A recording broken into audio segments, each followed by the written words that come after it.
Masters. I'm so curious how this match will unfold, what openings we will see, and who will get to surprise whom, because the surprise element in speed chess is really crucial as well. Kostya, your thoughts on these two grandmasters as they are getting started here, just the final touches, adjusting their headsets, adjusting the keyboard, the seats and the keys. One of these keys will not stay intact at the end of the match. Well, make no mistake, Anna, both of these guys are incredibly good at chess. You could take 100,000 random people in the world and both of these guys would crush every single last one of them. Of course, they're not as well known as some of the top stars, but these guys are insanely good. Both of their blitz ratings are well over 3,000. They're always competing for the top spots in Title Tuesday, and now they are going to have to show their best because someone is going home. Someone is going home, and we do have the first moves coming in. It's a King's Pawn opening. I will leave it to you guys to cover the action, and I'm so curious to see which one of them will make it through. And Zach, looks like we have a Scotch opening on the board. You have experience with this one, yes? Yes, I've faced this many times with the black pieces. I've played it with the white pieces myself. It's a very good opening, good reputation for both sides. Black can play for a win, white can play for a win. I'm overall happy for both sides here. What do you think? No, it's a really interesting choice. Like, we don't see the Scotch that often at the highest levels. It's usually Rui Lopez, the Italian game. These are definitely more common. And here, Pranesh playing with the white pieces. He opts for the Scotch, which is a bit of a rare choice at this level. But Bach, of course, he plays so much online chess. He is well familiar. As we see Pranesh closing his eyes a bit, maybe trying to remember some of that opening theory. Now, some viewers might not be so familiar with Pranesh, but he's actually at his peak rating right now, 2673 FIDE. He's one of India's latest rising stars. Bach, of course, has been on the circuit for a few more years. He's a couple years older than Pranesh. But yeah, Zach, I got to put you on the spot. Who are you taking here? I don't know. It's that tale as old as time, you know, experience versus that young 19-year-old in Pranesh. Pranesh has had such a good year. He's rising so fast. In the last year, he's gained 84 classical FIDE rated points, which is insane. He's rising the ranks. So on paper, you would say Pranesh, but Bach has those blitz and bullet skills that can bear a lot of fruit late in the later stages of this game. Speaking of rising, Bach qualified to this event through the India Rising match, right? Where he had to defeat a number of Pranesh's countrymen, including Arjun Erigaisi, who they might face in the next round, Vidya Gujarati. Pranesh also tried to qualify through that event, but was knocked out himself. So Bach has a lot of experience playing against everyone in particular, but it seems like lately, you know, he's done well against some of the Indian players. So I'm sure he's going confident into this match. And yeah, already I think we're leaving the opening stage. Sometimes we get this like super early end game, but no end game in this one. Yes, and it's a position that's very interesting here for the white pieces. It seems as though both minor pieces, that black knight, that black bishop, on the queen side, the left side of the board, are kind of stuck in this position. Absolutely. And I already like White's position here a lot. I wonder if Bach messed something up. Notice he's already spent over 2.5 minutes out of his 25% of his total time. Generally, the opening is the fastest stage of the game because the players know so many actual book moves. Their knowledge runs very deep. But it seems like Bach maybe took some time to remember something or looked for some kind of sideline. But I feel like White's position is already clearly better. And like you said, it's these two pieces on the queen side for Black.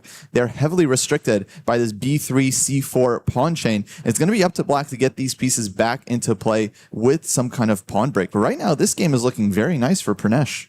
Yes, Pranesh has a lot of space to look at that pawn deliciously placed on that center of the board. Yummy, yummy. Yummy, yummy, yummy, yummy. It's a very happy pawn there. Under defended, but you don't need to defend that pawn as much as you should. And look, Pranesh has been closing his eyes a lot over the last couple moves, but I don't think he's doing a Beth Harmon and calculating. I think he's actually trying to psych himself up, get into the zone, stay focused. Both of these players at a cool 100 heartbeats per minute to start off this match. And it seems as though Pranesh has sacrificed a pawn? Yeah, he did give up this e-pawn. Now he goes bishop to b2, but playing lightning fast, indicating that he's still in his preparation. Computer seems to agree that White's position is perfectly fine here. In fact, much better. And I think the point is that you are giving up a pawn, but you have this long-term strategic compensation given the fact that both of black's pieces on the queen side are just out of the game. And he's going to make use of that by manufacturing some activity against that king side of the board. Yeah, I think these dark squared bishops might come off soon, and then black's king is going to be missing that fianchettoed bishop defender that is so important, whereas white's king is extremely safe. Now, Pranesh here indicating this is a classic moment. You know, he's been blitzing out all of his moves. Bach makes this move queen to c5. Now he's taking time, indicating that Bach did not play a move that's in his preparation, right? Sometimes that means the move is a mistake. In fact, Engine is saying knight to c3 here for white. He's already giving white a huge advantage, looking to put that knight into the center, maybe knight to e4, and then going after those kingside dark squares. Pranesh is taking quite the time here. His first long term of the game. Mm-hmm. Very, very curious. He definitely has an idea that he's got something. Something's itching.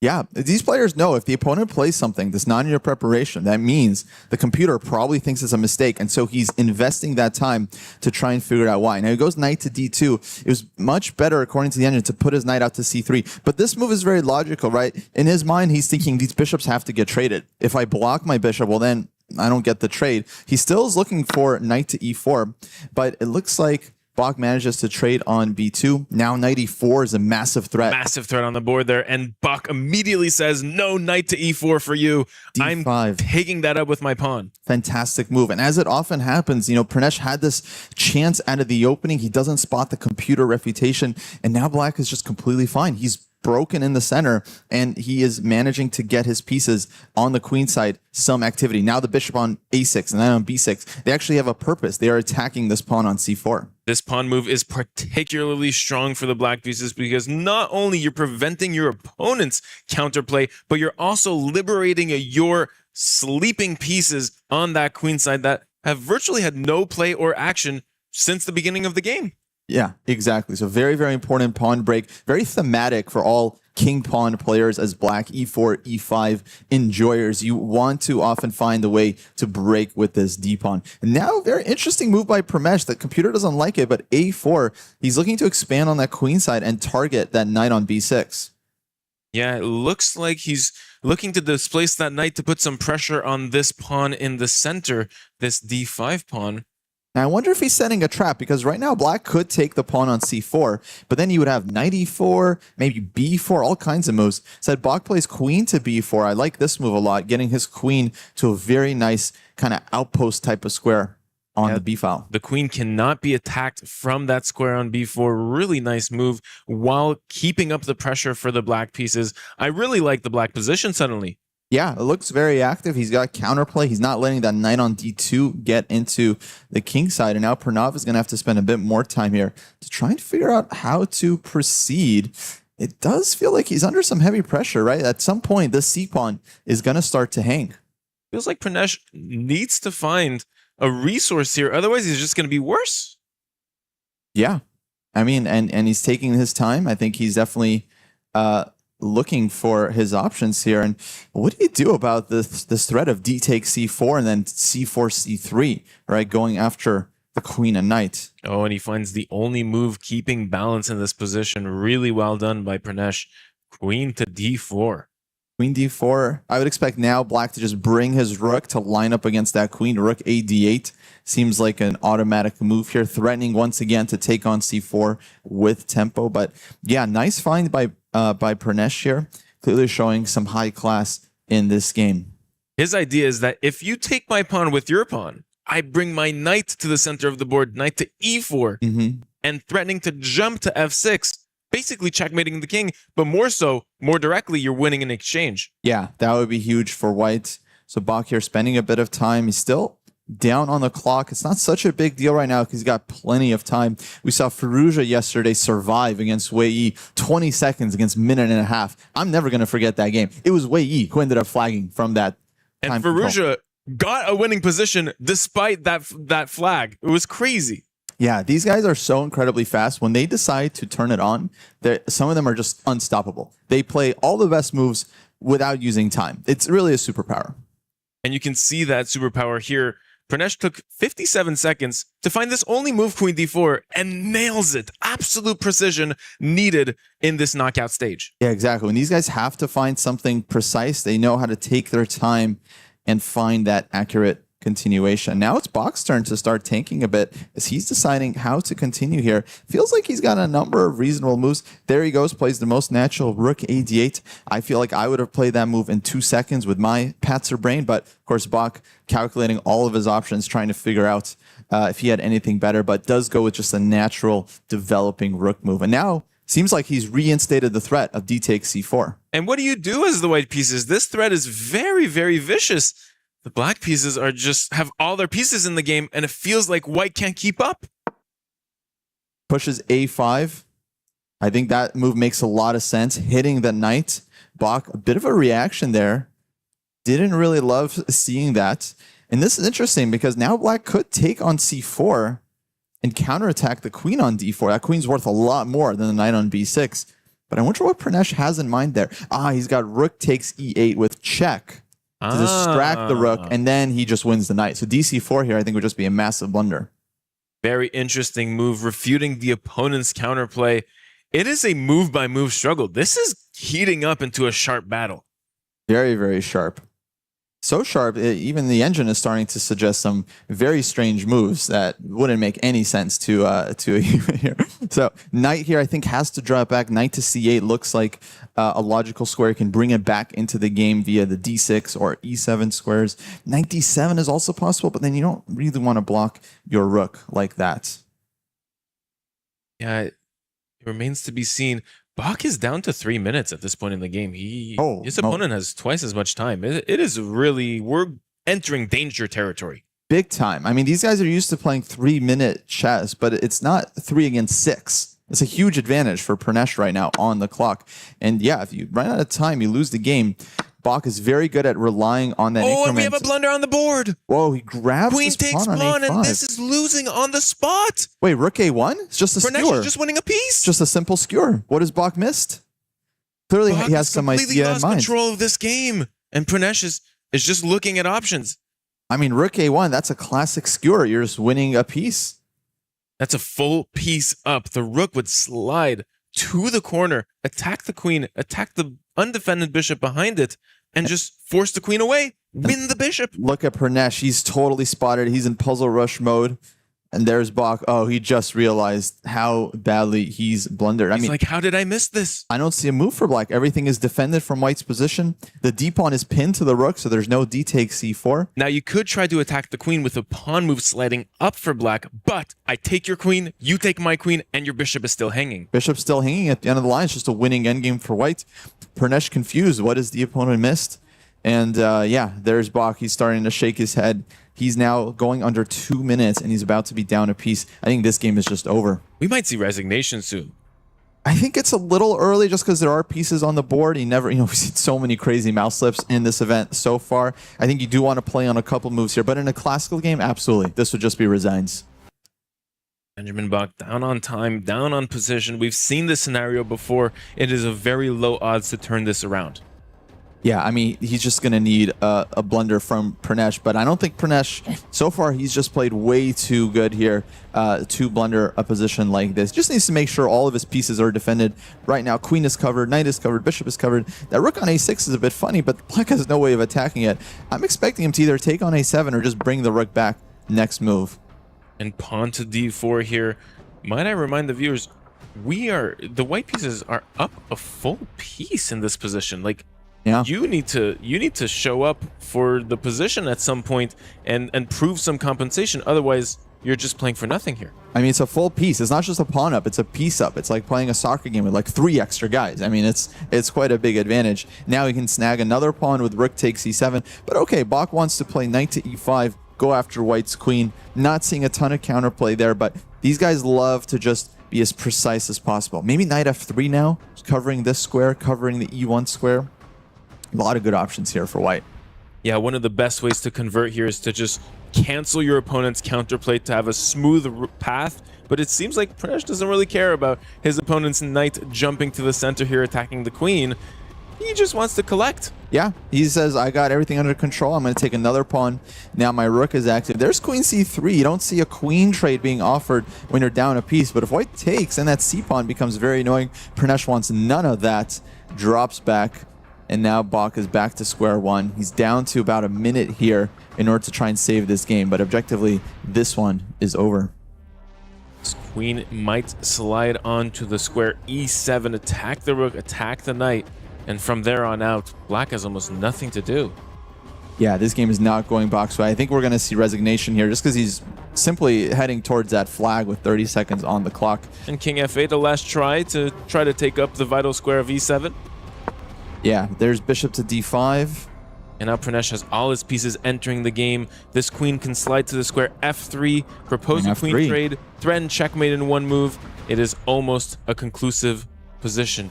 Yeah, Pranesh here has been brutal with the conversion here. He's not trying to play it safe. He just continues to find all the best moves. And yeah, he's just moments away from winning this first game. Now, don't go knight e4 here. That'll blunder your queen on f3. Ooh, that's true. Never too late. I'd go knight f1. Save that knight. I'm more of a queen f4 guy myself. Defending Queen the f4. knight, keeping the pressure on that weak f7 pawn. Oh, queen f4 is very strong. While defending against that black pawn that might slide through and try to promote. Just advancing the queen one square and then defend everything. You get ready to go for the kill with queen h6 check. Ah, but he does your option. Does the safe. Knight f1. It's good to be safe, though. Safe, yeah. Safety first. Now knight e5, but he's got check to get out of this double attack. And then maybe we're about to see your move, queen f4, happen on the board. Queen is attacked two ways here in this position. It feels like you must move your queen, but what do I know?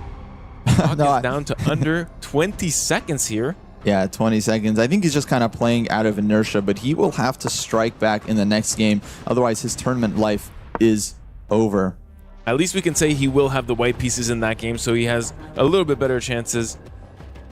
100%, yeah. It'll still be a challenge. Having to win with black on demand, just decidedly harder than having to win with the white pieces. There's knight to d3. Now, if white's queen strays too far from the king side, you know, there is a bit of danger here. So he repeats once. There's knight to e1. Bach trying for some tricks. You still can't take that queen because that black pawn becomes too powerful.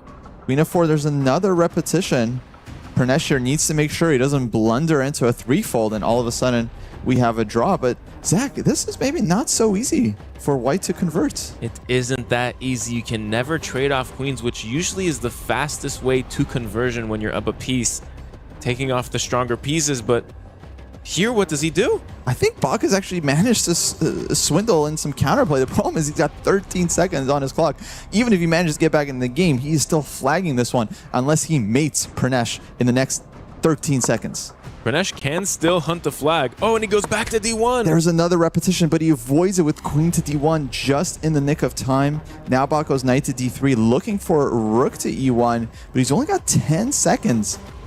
But he is fast enough, so if we see a blunder here from Pranesh, who's clearly starting to get a little bit nervous, this game might turn around. Absolutely insane stuff. I thought this game was over 10 moves ago, and suddenly he's back in the game. I thought it was rook e1. Objectively, black is fine.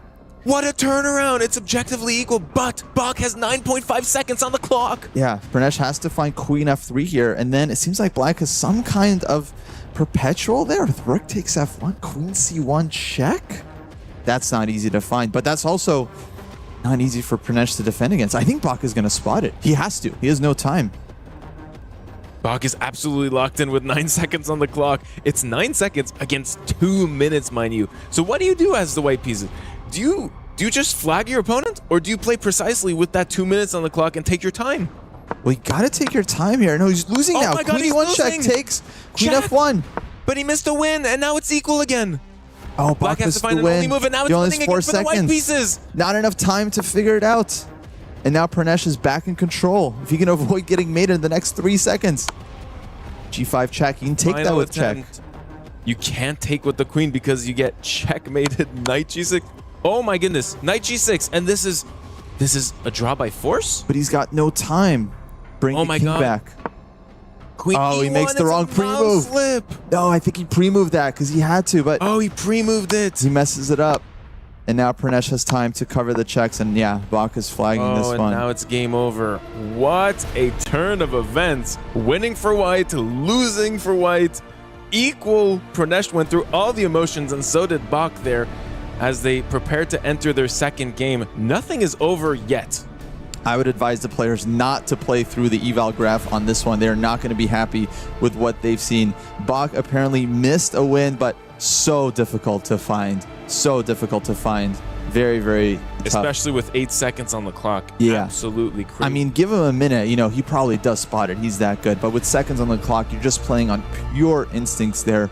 And Pranesh, look at him. He's trying to center himself. Love this mindset. Of course, representing Team Seoul is Pranesh. Bach playing for Team MGD1. And yeah, he's not happy with that one, Zach. Zach, that should have been a clean win from once he won the piece. It should have been a clean win. Once you win a piece, conversion should be very effortless, but he took extra time, and then suddenly his queen was doing something, a defensive job, an attacking job. It couldn't decide, and he managed to give Benjamin Bach enough counterplay to get back into the game and get a winning position at the very end. Yeah. But Bach just didn't have enough time on his clock. But credit to Bach there for actually managing to drum up some counterplay from a position that should have been pretty much over. I guess that's the drawback. You know, we saw Pranesh there. He made some practical choices, but it also looked like he was trying to find the most efficient way to win the game, the most precise. And then he got into a complicated position that he couldn't quite figure out with the low time. And we're into a game 2 as Benjamin Bach starts it off with an English opening. Yeah, this has been his preferred choice from this event. He also played this against Jan Krzysztof Duda in their match yesterday. And let's just say it again, must-win game for Benjamin Bach. Otherwise, his career at the EWC 2026 comes to an end. Yeah, Bach has everything to play for in this game. He's on a must-win with the white pieces. If Pranesh draws or even wins, it's over. It's over. Yeah, Pranesh very comfortable here with the black pieces. Seems to be quite happy with the setup here. Now just kind of pushing some pawns, taking squares away from white's pieces that they can't jump to where they would like to. Soon black will castle as well and look to strike in the center, maybe with a move like d7, d5. And Kosta, you play this with the white pieces. What can you tell us about this opening? Well, the interesting thing about the English opening, it is known as kind of a strategic one, but in fact, it is a reverse Sicilian. The Sicilian being one of the most dynamic openings in chess. So it can go either way, but most players, I would say, they do try to play it strategically. They got to try to get a little space advantage. And with this last move, a2, a3, Bach is actually showing his intentions for his long-term middle game plan. He wants to advance that b pawn 2 squares, then another square, and use that powerful bishop on the long diagonal. This is the so-called English bishop. It's white's absolute best piece. And we see Pranesh, he's been trying to blunt that bishop with his pawn chain, b7, c6. And now white is fighting against it. He's trying to increase the scope of the bishop and trying to create some long-term positional pressure against black's queenside. White takes a lot of space on that queenside with that last move, pawn to b4, attacking the bishop. Bishop slides forward, attacking this knight, attacking that rook behind it. This is called a pin in chess. The knight is attacked, but also can't move. The rook would be hanging. Yeah, time to defend. I think bishop b2 looks like the most logical move here, just kind of lining the bishops up against one another. I guess bishop d2 also makes some sense. There's queen to b3, queen to c2, a lot of ways to defend this knight. Let's see what Bach chooses here. Bach has chosen to put this game into positional grounds, not as obvious for Pranesh to win. Of course, last game, Pranesh won by tactical means, so maybe it's in his interest to make this a more ambiguous type of setup. Yeah, Pranesh definitely a very kind of dynamic style. He's a very quick player. Bach, I would say, more of a strategist. I think he likes kind of grinding small advantages, building up his position. So this opening definitely suits him quite a bit as black just strikes back in the center with this move d7, d5. There's e3 posing the question to the bishop. Bach loves a good bishop pair, as a lot of players at the high level do, inviting black to trade on c3 and give up his strong dark squared bishop. And Bach would greatly benefit from that bishop pair if there were a trade. Yeah, absolutely. Now, what to do? Pranesh here thinking about it. he doesn't want to give up the bishop most likely, but he also doesn't want to just go back and lose time. Because then it was like, what's the point of bishop to d4? You allowed white to get his queen out. You allow white to play e3. So the most kind of ambitious would be to take. He does do so. And now let's see what his follow-up is. Oh, bishop to h3. Ooh, attacking that rook on f1. Yeah, it's a nice move. And now I don't think white wants to drop his bishop back and trade off that light-scored bishop. I think he's going to move his rook over, just deciding between rook to e1, rook to d1. Where is this rook better placed?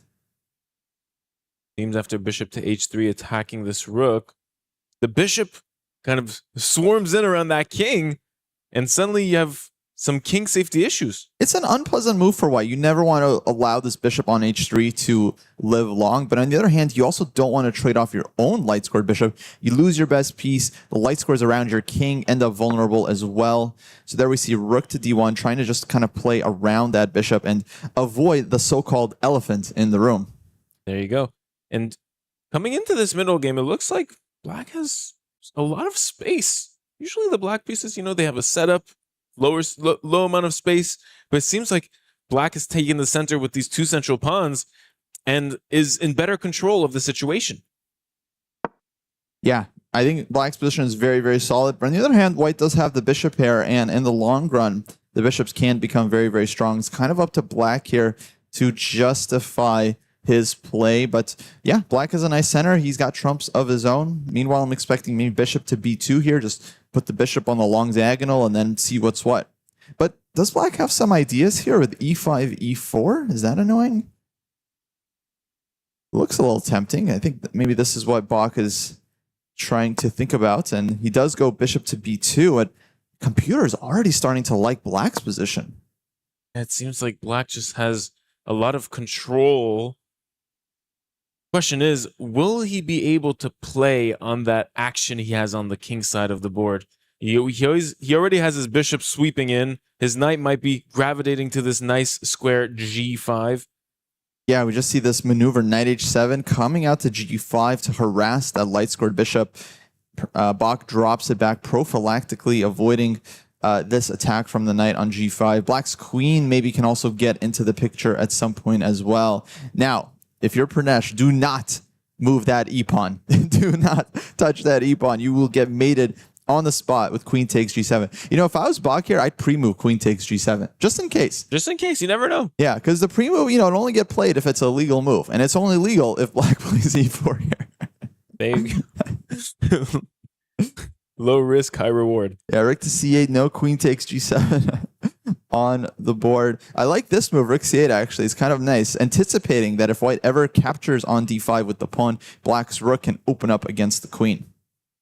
And so it begs to be asked, what is this knight move's purpose? Because it moves to h7 and it hasn't moved since. Yeah, but there we might see it here. Bishop to g4, eyeing that f3 square, eyeing that h3 square, opening up the route for the knight to get in. And this is going to be very annoying for white's king. Ooh, f3. A big concession in this position for the white pieces, although it's the best move. Computer loves it. Yeah, I feel like you had to play it. The pawn structure around the king is quite soft now. Yeah, you rarely want, your pawns just lined up like ducks 4 in a row, because this means they're not defending each other. You got some weaknesses here. You also don't want your pawns all in the same color, because then you get this so-called Swiss cheese structure. So it's hard to find a solid structure here for white. Now he does have the option to kind of trap in that bishop with g4, but that bishop doesn't stay trapped very long. Black will immediately break it out with some kind of pawn push. And it seemed like Pranesh had a big chance at advantage a few moves ago, but missed out with this bishop move and then bringing the bishop back. That was losing a little bit of time, and now it's an advantage, but it's not as concrete as before. Yeah, I still think black's position here is quite solid, but look at this. He brings the knight back, kind of admitting maybe his knight h7 move didn't have such a point after all. On the other hand, white did play f3, totally blocking in that bishop on h1, the prized possession of white's army there.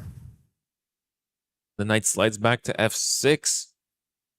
Feels like overall, black just lost 2 moves. Went to h7, come back to f6. But he's still doing good. He's got the center. Although I would say if you're Bach here, I feel like as far as being in a must-win situation, this is a really, I think, decent position to have because there's a lot of room for black to go wrong here. And there's f4, opening up the light squared bishop, challenging the pawn on e5, trying to open up the dark squared bishop as well. Definitely, I think, a very good strategic decision from white's point of view. White inherits this bathtub pawn structure, as you might say, with those pawns forming a kind of a bathtub setup looking. There's e takes f4, white recaptures with the e pawn. And now Pranesh trying to figure out how to continue here. We've got an open e file. You know, Zach, as the position opens up, the bishops do get stronger and stronger. So I can see this turning around for Bach very, very quickly. Yeah, might I say that before, when the center and the control was in Pranesh's order, I preferred the black pieces. But now, as this rook trades off, white inherits this file. This diagonal is white's. It looks like Bach is increasing his control in the position. Yeah, what's Pranesh doing? He just traded on e1, gave up the e-file, takes on c4, opening up the position further. He's trying to do something very concrete here. Just wondering what's his intention here after d takes c4. Yeah, it looks like he's giving up the tension, right? By making all these trades. Yeah, I'm not sure what his follow-up is. I don't know if he knows either, given that he's starting to spend time. Computer still thinks his position is absolutely fine, but earlier he had an advantage, but now it's really starting to trend in white's favor. I like the long-term potential of the white pieces here. Benjamin Bach, move by move, looks like he's improving his position and his chances to make a comeback. Absolutely. Bishops have 3 now. Now getting the bishop out. He can play rook to d1 if he wants. But okay. I mean, white still has a lot of work to do here to create some winning chances. Black has just played queen to d7, maybe looking to harass that bishop on f3 by challenging it with his own bishop. Maybe wants to bring his rook over to the e-file next, challenge for the e-file. But the thing is, with this bishop pair, you know, you can trade pieces if you're white, especially the rook and the queen, and you're still going to have this kind of long-term advantage if you can keep those bishops into the endgame. It's all a matter of whether or not you can manage to trade queens and then profit off those two bishops lasering through the board. Now it's Bach's turn to take a bit of a think as he is down a full minute to Pranesh. We saw Bach in massive time trouble in the last game, which basically cost him the game, given that he was able to actually save it on the board. It did indeed. At one point, Bach had twice as less time as Pranesh, and that eventually cost him in the later stages. Okay, there's rook to d1, attacking the queen on d7. Now, what are we going to see here from Pranesh? Queen to f5. He's bringing the queen closer to white's king. You know, it's starting to look slightly uncomfortable for white on these light squares. I can see bishop to g4 happening very, very soon. And yeah, at some point, maybe the knight jumps in. Not anytime soon, though, actually, because this knight is still very much pinned to that g7 pawn. This game could still go any way. Yeah. Black could win. It could be a draw. White could win. And I think it will be influenced by major factors such as time control. Bach is a little bit behind on the clock. There's queen to d3 offering the endgame. I don't know if Pranesh wants to take this one. I feel like it's a very pleasant endgame for white. He's got the bishop pair. His rook is more active. His king can get into the action. Yeah, there we see Pranesh keeping the queens on the board. Note how objectively Pranesh is playing. He knows all he needs is a draw, but that doesn't mean he's just trading everything off. You know, you trade down into a losing endgame, you're going to lose the game. We saw Magnus win some fantastic endgames yesterday against some of the world's best players. And yeah, Bach is no endgame slouch either. You give him a nice endgame, and there he goes again. He's looking for that endgame with queen to e2. Pranesh says, no, thank you. We can repeat moves if you want. We can repeat moves, make a little draw. Make a little draw. I'd make a little draw. Half point each. You make a draw here. I make a draw. You make a draw. I take a draw. I take that deal. No, Pranesh, of course, wants to draw. Bach, under no circumstances, can accept 3-time repetition. So he's going to have to find another move here other than queen to d3. Nope, he does play queen d3, but then queen e6. Okay, he's going to have to find another move here other than queen to e2. So Benjamin Bach with queen e2 out of the option cabinet, and he goes with... There we go, bishop to c3. I like this move. Now he's got rook to e1 whenever he wants. He can bring the rook back to d1. Just slowly improving his position. It's still a very, very tense game. But Pranesh, 2 minutes up on the clock. If he can keep his cool here and avoid blundering, he's got great chances to advance to the next stage. Yes. Has to be said again that Benjamin Bach is down to 2 minutes and a half. Again, a time trouble issue, really, because we're only at move 30. If this game goes to move 50, Bach will be struggling. Yeah, but we did see Bach lock into that last game, and he was just playing amazing moves. He literally just ran out of time in that last one, but he managed to save it, coming back from a full piece down, even having a win at one point, which was absolutely remarkable. The bishop to f5, hitting that queen on d3. Maybe we'll see queen e2 now, offering another endgame. But at some point, bishop to g4 again comes into the picture, and if Black can trade off the light squared bishops at least, then I think his chances improve dramatically, even if we do see the endgame. But let's see what Bach goes for. Queen to d4. Okay, reigniting that battery on the long diagonal. Do not touch that knight on f6 if you're Pranesh, unless you're going all the way back to e8, but no one wants that. What do we see now? Maybe bishop to g4? Just trying to trade these guys off. Difficult to say. This position is shuffled for the last 5 moves. Players there he goes. Trying to find their ground here. Yeah, and what's Bach playing at? He's got rook to e1. Now rook e5. There's queen to b1 check. That doesn't look so great for white. Yeah, Black manages to trade off these light squared bishops. He should be happy here. So there's bishop to e4. Do not take that bishop. And we got mate on g7 once again. So queen to h5. Avoiding the blunder is Pranesh. And now it seems like this light squared bishop is very, very strong in the center. Yeah, bishop to c2 here for white, but he's kind of leaving his king behind a little bit. Maybe bishop f3, queen h3 can start setting up some mate threats if you're Black. But still gotta like white's position here. A small king safety concession here in exchange for beautiful diagonals of those 2 bishops. Look at those lasers there, and then the queen and rook igniting on those open files. I love the control for white, and white now has a decisive position, says the engine. Wow, it's winning for Bach. Can he figure out how to break through? He sets up the battery on this diagonal. Queen to d3, that's such an annoying move. He wants to take the knight on f6, and his queen gets right in the face of Pranesh's king. Now Zach, he's winning again. This time he has a minute and a half to convert. That's lifetimes more than he had in the last game. Yes. Now Pranesh is under heavy pressure here. He knows he's in big trouble. I don't see a move here for him. If he moves his knight, it's just queen h7 right away. If he doesn't move the knight, Bach is getting in. There's no bishop to f5. White just takes that one. He's got to find a way to survive here. Pranesh is completely busted in this position. Can he find a way to weasel his way out? All he needs is a draw. Draw. Rook to e8. I think he's looking to just sacrifice his entire kingside to avoid getting mated. But now Bach is winning. Can trade rooks on e8. And he has queen to d8. A very annoying move for the Black pieces to deal with. He needs to find this idea in order to take a winning role in this game, and he does. He trades rooks. Now the problem is queen h7 check here is just so tempting, but that's also very good for white. You just get your queen in, and those bishops start lighting up the kingside. And he plays precisely queen d8. Oh, he finds the best move. Now he's starting mate in 1. Queen takes knight is checkmate on the board. You can defend the knight with bishop to d7, but then you're just very, very passive, and white can just continue the attack there. Though I don't see such an easy win after bishop to d7.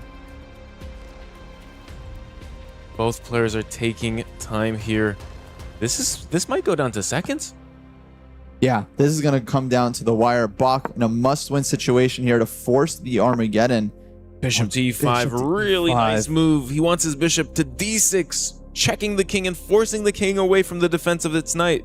And Bach has played this so well. He got the bishop pair right from the opening, and since then, it took a lot of time, but he's managed to... Oh, he has a crushing move. F5, what? Oh, finds F5. Oh my goodness. Breaking the connection between the bishop and the queen. Now if Black takes with the bishop, there's bishop d6 check, and it's all over. You're losing a piece. But the bishop on d7 is hanging. The queen has no moves. How does Pranesh defend this at all? Everything is loose on the board for the Black pieces as white might clinch victory and force Armageddon. We saw Pranesh glancing over at the times there, but Bach has more than enough time to convert this. He's such a fast player. Queen to g4, looking for just some vague checks, but I think white can just take on d7. There's no checks. You can just take the bishop just and it's completely winning. We saw what Pranesh, though, did with the extra piece in the last game, but this one, it just looks completely over. There's queen to e2, just a last-ditch effort. White now just has to avoid a perpetual. I like bishop to d6 to start. But now what to do? Bishop on c2 is hanging. Queen e7. Wow. And now they trade a pair of minor pieces. But 24 seconds for Bach. Does he have enough time to convert this? It's completely winning, but it's not like you can just pre-move this out. Bach does not have extra time on his clock. He has 21 seconds for the rest of this game from this position. Pranesh now going into full flagging mode. Can he avoid losing this? Bach, 20 seconds to convert this. A draw is not enough for Bach. He could repeat moves right now, but he won't do that because he would simply lose the match. No, he's got to win this. He's got to win this. Now he's trying to get the king in order to attack. Pranesh is saying, come and get me. I'm not going to make this easy for you. Oh, but he trades queens by force, and now he gets a winning endgame. Oh, that's huge. This is pre-move territory. 12 seconds for Bach to win this. G5, he's breaking through. We're going to see pre-move after pre-move. This king is coming in and winning this pawn on G6. White is up a full piece in this endgame. Can he make it in 9 seconds? Oh, this is all over. Bach's mouse skills put to the test. And he wins 2 more pawns. Look at those pre-moves. He's queening. Does he have time to win this game? Oh, he's so fast. Don't stalemate. No stalemate. Oh, he finds it. He found it. My 3 goodness, seconds and he wins. Armageddon. What a clutch victory. Unbelievable performance there by Benjamin Bach. You can see it on his face. All the adrenaline rushing to his head right now. And he just took this match to Armageddon. Absolute madness on the board as Benjamin Bach does the job for MDG1.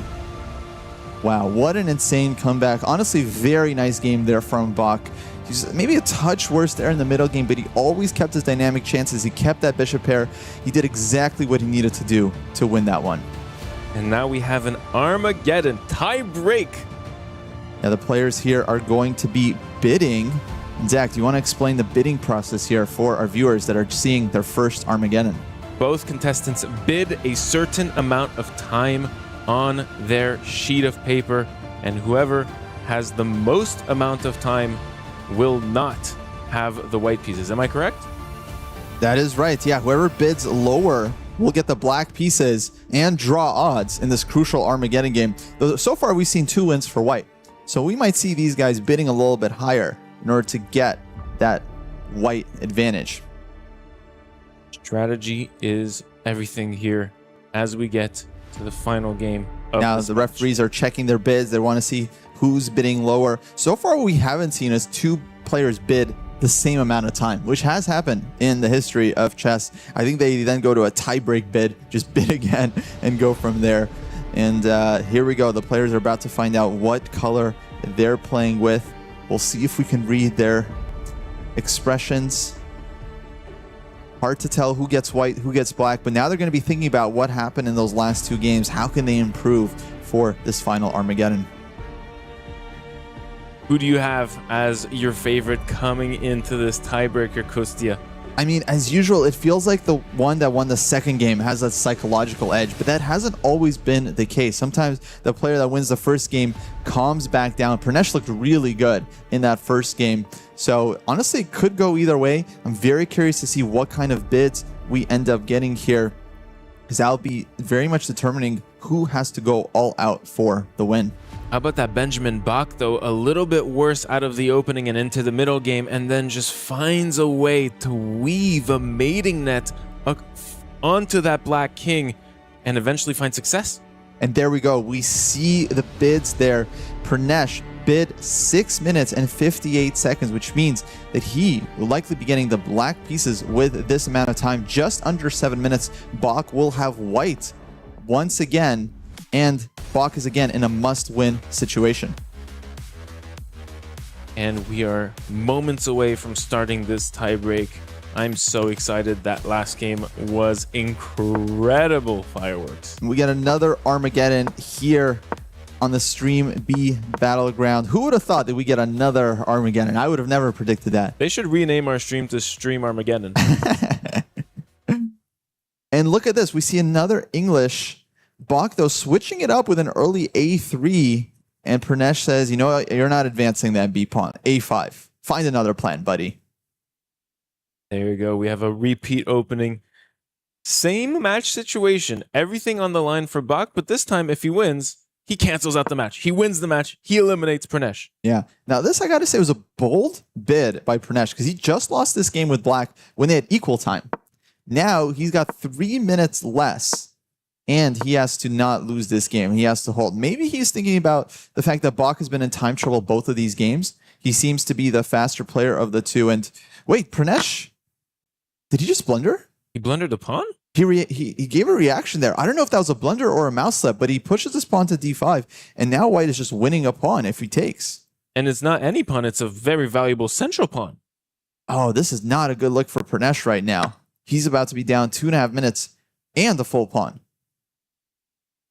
But c takes d5. Why didn't he take with the knight? Now knight e7. This pawn is kind of hard to hold on to. He can go e4, but then it kind of creates some weaknesses for white. Knight takes pawn was just a clearly better move, instilling a knight in the center of the board while taking a pawn, but now it seems the pawn is a little bit weak. I guess knight takes d5. Maybe there was some e4 push that annoyed Bach. He didn't want to deal with this one. But yeah, queen to b3. Now I think like black actually does have some real compensation here.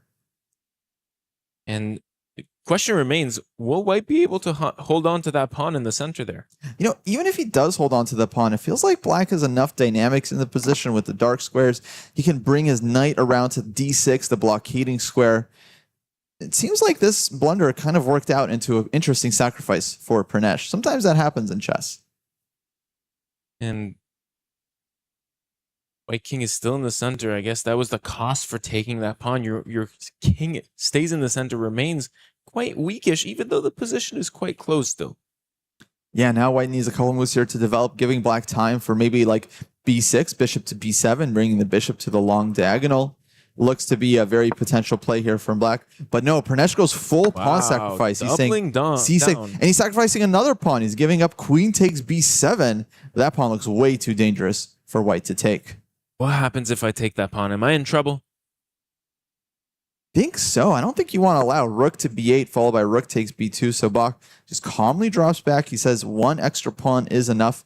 Go ahead and recapture on c6. I'll play with my extra pawn. But a lot of open lines for the black. Look at this. Pranesh says, wow. No, thank you. I've got better things to do than win back this pawn. You have a weaker pawn on b2 I want to attack right now. You take on b7. No, you take on b. No, you take. No, you take. Look at this. I mean, he could take on b7. I mean, that's a tempo against the rook. At that point, black will have to take back. Then it'll just be ridiculous to leave that pawn on the board. And how about this advantage in development for Pranesh? He has basically all his pieces out except that rook on a8. Yeah, I do love this change of style from Pranesh. You can tell in that last game, he was trying to just keep it solid, defend. That didn't work out for him as Bach eventually managed to squeeze him with the bishop pair. Here, Pranesh is saying, you know what? We're going to play this game on my terms. I'm going to sack material. I'm going to force you to play accurately, defending it's my initiative, force Bach to spend some time. I think it's a very practical choice from Pranesh, unless he loses. And then I'm going to say he should have been solid. No, tremendous point you just made there. In game one, Pranesh was really good under that activity, that piece activity that we didn't see in game two. And he was punished for not having that very same piece activity. So this type of position is definitely in his favor coming into this middle game.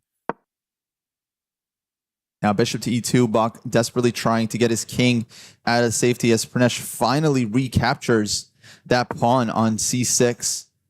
Now he's pushing a4, so it's just one pawn down for black, but he's got oodles of positional compensation here. He's got this open d-file. He's got knight to a5, aiming at that b3 square, looking to win the exchange. And yeah, white's got some issues to figure out. I have to pause you there for a second. Oodles? What does that mean?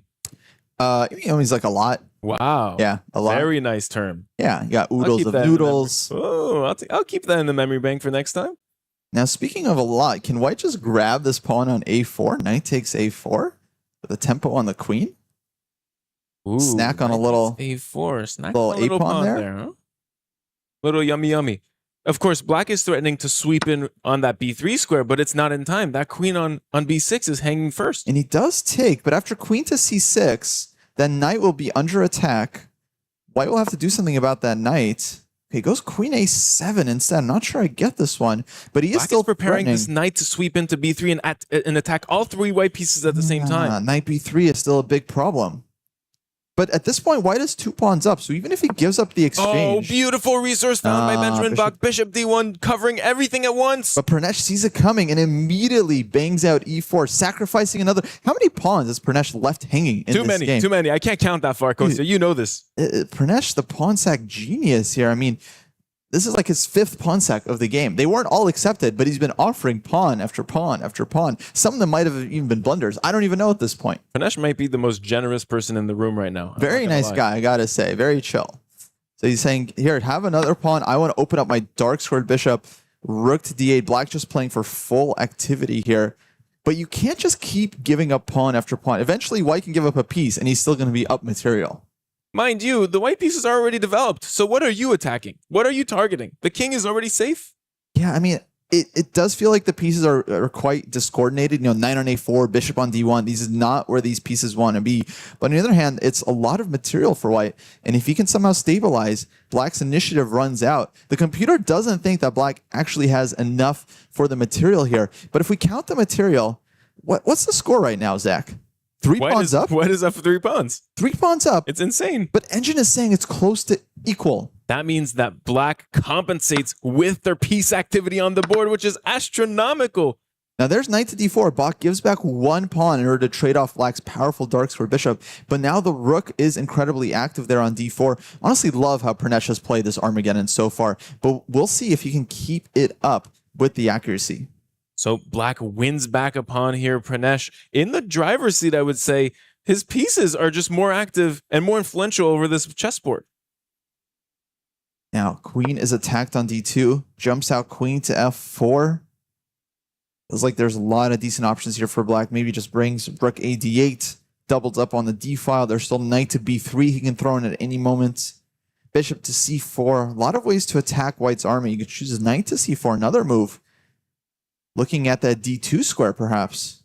d2 square, d1 bishop, a4 knight. All of these pieces and squares look weakened. It looks like white has a disease they need to get rid of. Now there's a big threat. Rook takes bishop, followed by queen takes knight, winning 2 pieces for black's rook. 2 very active pieces. White definitely has to deal with this one. But if he moves his knight from a4, then his b pawn hangs. So that's not such an easy move for white to find. It's just a very sticky position.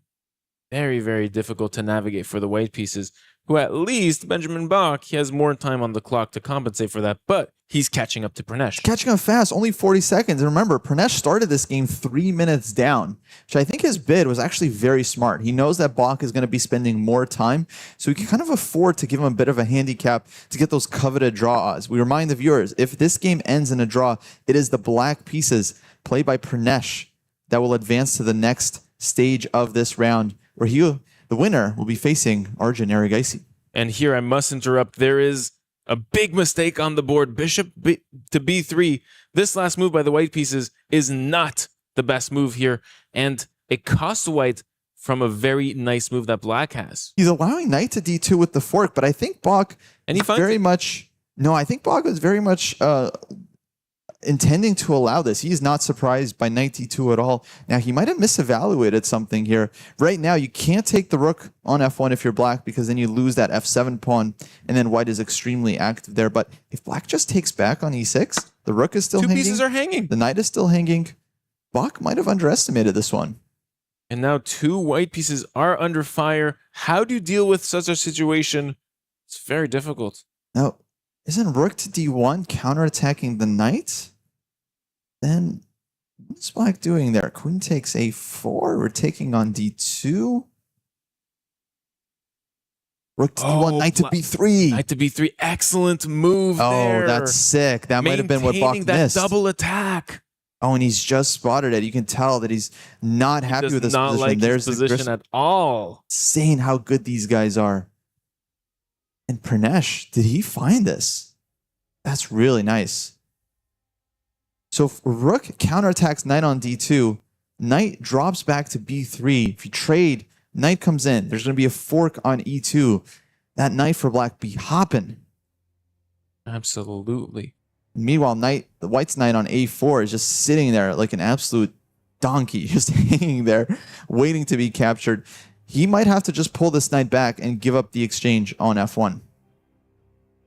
So rook to d1, knight to b3, and if rook takes... Oh, but knight c3 is played.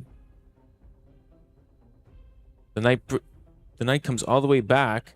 I think he has to do this one. Sacrificing an exchange, but you shouldn't take it. Oh, rook to f8 first. Look at that. Oh, that's way stronger. Just pummeling on that queen. Pranesh has played this Armageddon fantastically well. And now at some point he will take that rook on f1, and then black will just be better. But it's white that has to win this game. Bach is now under 3 minutes. The queen's under fire. The rook is under fire. Looking like a dim situation for the white pieces here. Once again, I love that stylistic change from Pranesh going into this game. He did not want to lose a long game like he did in game 2. He realized that is just not going to work against Bach. Bach is just so fast on low time. The way he was able to convert that with seconds was just masterful. But here it's a very different game. It's white that has been under pressure the entire time, and Pranesh has just been so good with the initiative. Yeah, black will win this exchange here, but the white pieces will have some compensation for it. Absolutely. He will have 2 pawns, which is a lot of material. The problem for white, though, is that black's rooks in the resulting position are just going to be very, very strong. And now Bach has another issue. He's now a full minute down on the clock.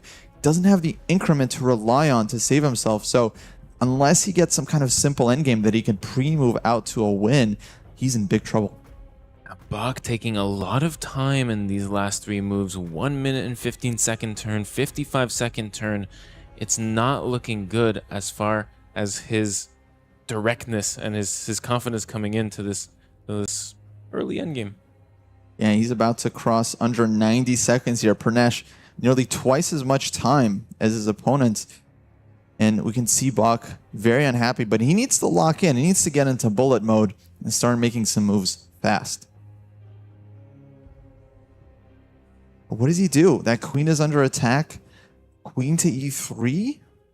I don't like the length of this turn for Benjamin Bach. Oh, he plays queen e5, which is a misstep. Finally, he makes a move. Now it's completely winning for the black pieces. Well, f2 is just such a huge target. Rook to d2 is coming. Okay, knight to b5. That was his idea. And now Pranesh. Black has a fantastic move on the board. Zach, he pointed. He's like, give me a sec. I got something here. Give me a sec. He's got rook takes e4. He's found it. Look at him bopping. He's going to win this game. Rook e4, and then f2 is hit. He finds rook e4. It's over. This is an insane position. 1 move wins for the black pieces. 1 move equalizes, and the rest of the moves lose. Insane. Yeah, well. Oh, and he plays it. He finds it. He takes f2. Bach was ready. He spotted it as well. But now black is winning. He's got a winning attack. And now he goes knight e3. Oh, he missed his queen sweeping and taking this pawn on b2, forking this knight. But knight e3 threads mate into on the back rank. I think a very smart choice. Remember, black just needs a draw here. He's very much in control. That king for white is in huge danger. Pranesh up a minute on the clock and up in the position. He now cannot go wrong from here on out. Knight f1? Knight f1 just threatening knight g3 with a perpetual. That looks powerful indeed. He goes knight f5. F5 with a similar idea. He wants to swoop into g3, royal fork this king and this queen to win the game. Now white has queen takes pawn with check, but black sidesteps, and here's the threat is knight g3, knight f1. Either you give the rook or you allow perpetual. Neither is acceptable here for white. This is really unobvious to defend with 40 seconds on the clock for Benjamin Bach. Honestly, I don't see how he makes it a game here. I think either he plays for a draw or he loses. There's knight g3 comes in. And knight f1. Why not?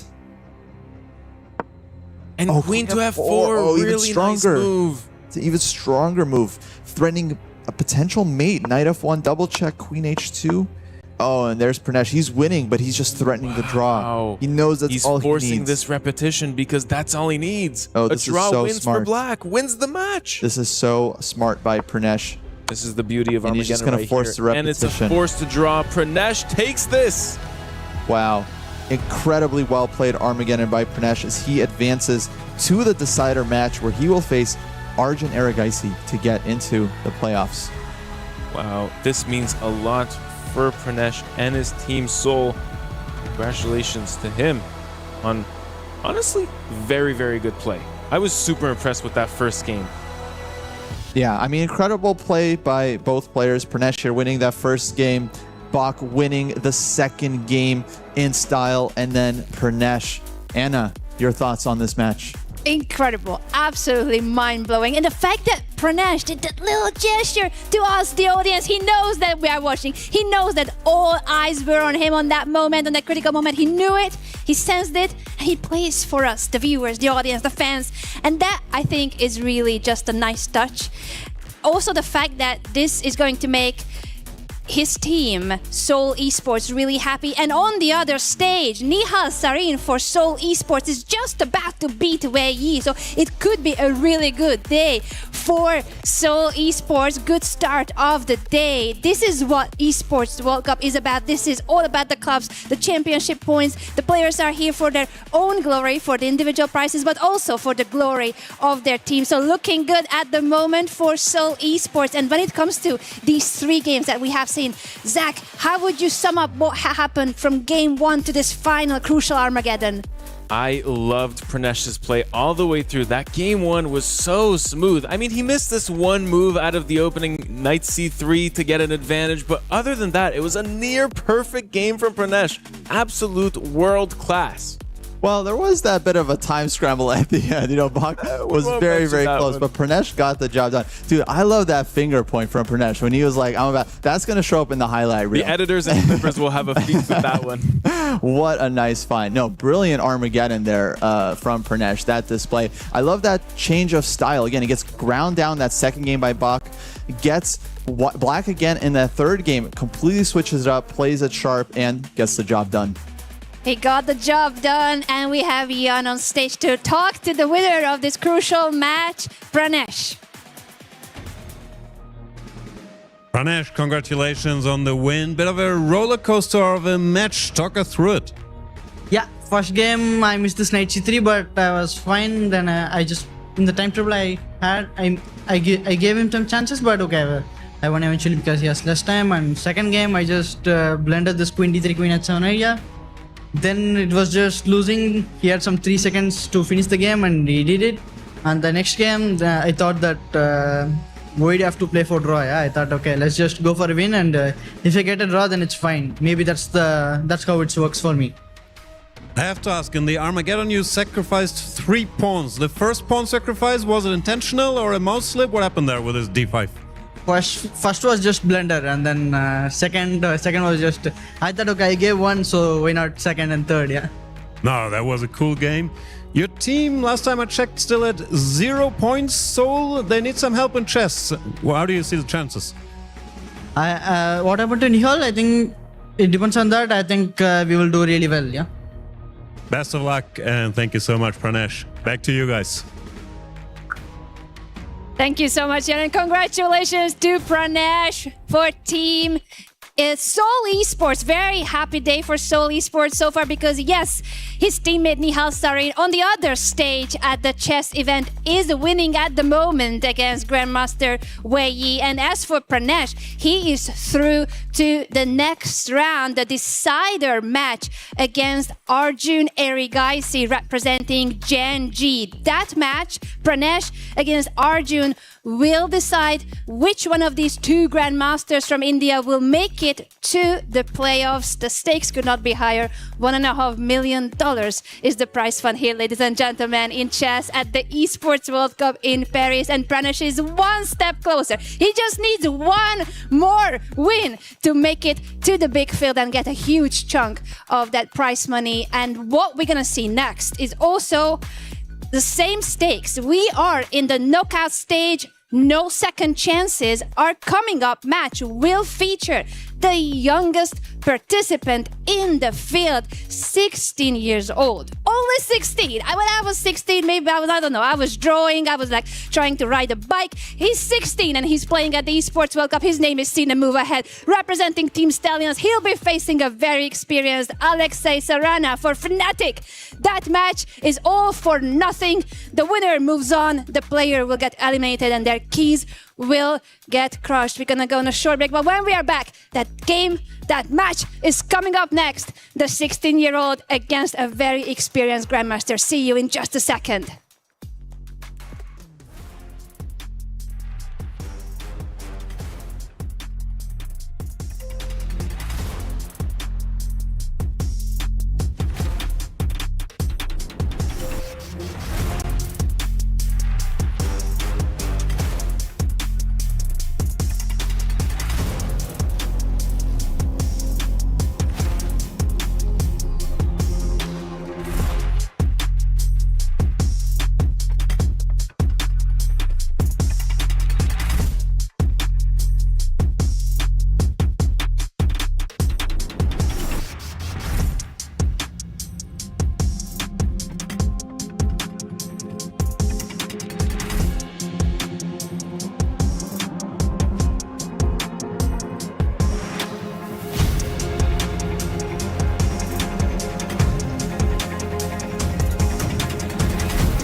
Play is in our DNA.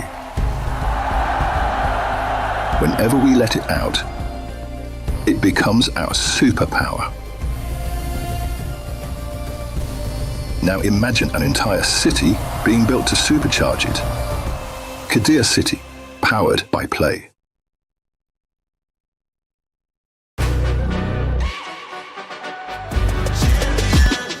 This ain't no regular thing. I came for the ring, you know what I mean. You see my name in the lights, better get right, I'm champion.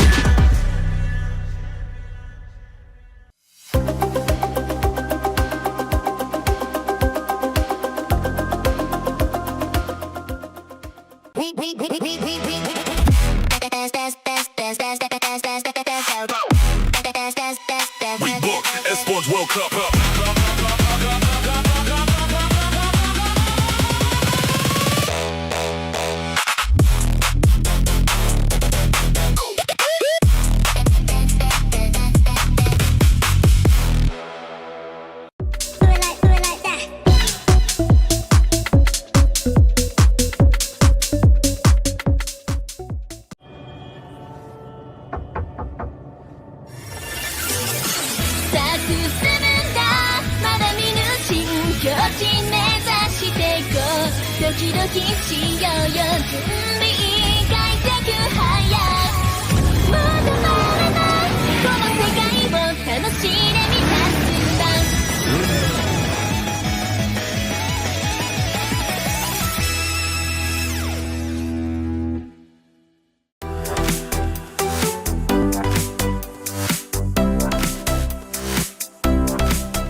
Play is in our DNA.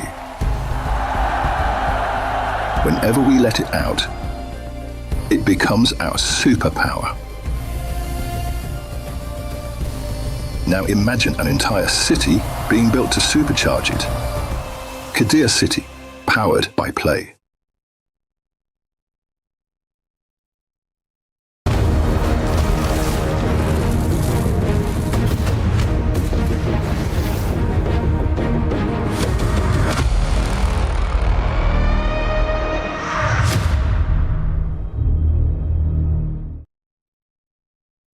Welcome back, everyone. This is the Esports World Cup. This is chess on the main stage, and for the highest of stakes, $1.5 million is the prize fund and very valuable club championship points for the esports team that our grandmasters here, our heroes, are representing. You see Alexei Serna here representing Fnatic, and 16-year-old Sina move ahead for Team Stallions. It's a best of two. The loser in this match will get eliminated. His key will get crushed, while the winner in this match moves on to face Hans Niemann. That is what's at stake. I'm gonna hand it over to Jan and Kostya to cover the action here on the chessboard.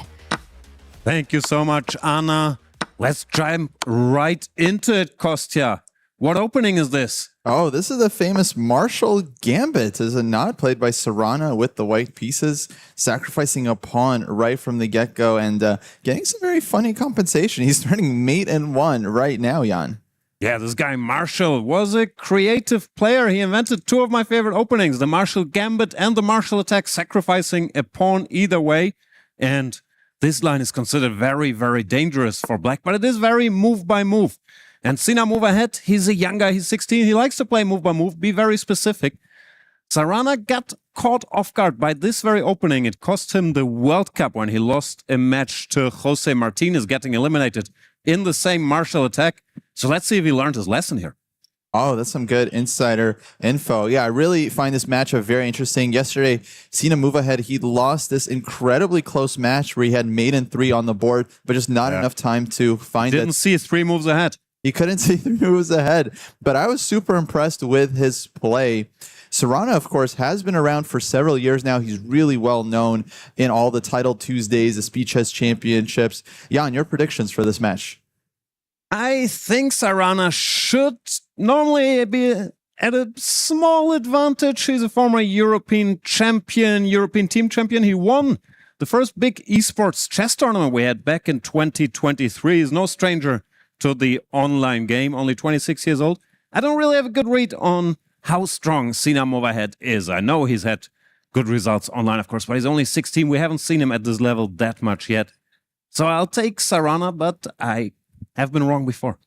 I would probably also put Sarana at a slight favorite, but yeah, I think for Sina, it's basically his first time here on the big stage, but certainly not his last. I mean, give this kid a year or two, and he could easily be joining the absolute elite when it comes to blitz and bullet chess. And we should explain what's happening on the board, because queen to d6, he's allowing that bishop to be taken on a5, but that is a trap. So Sarana has done his homework, because if he were to take that bishop, long castle threatens checkmate. Black has no defense against the attack.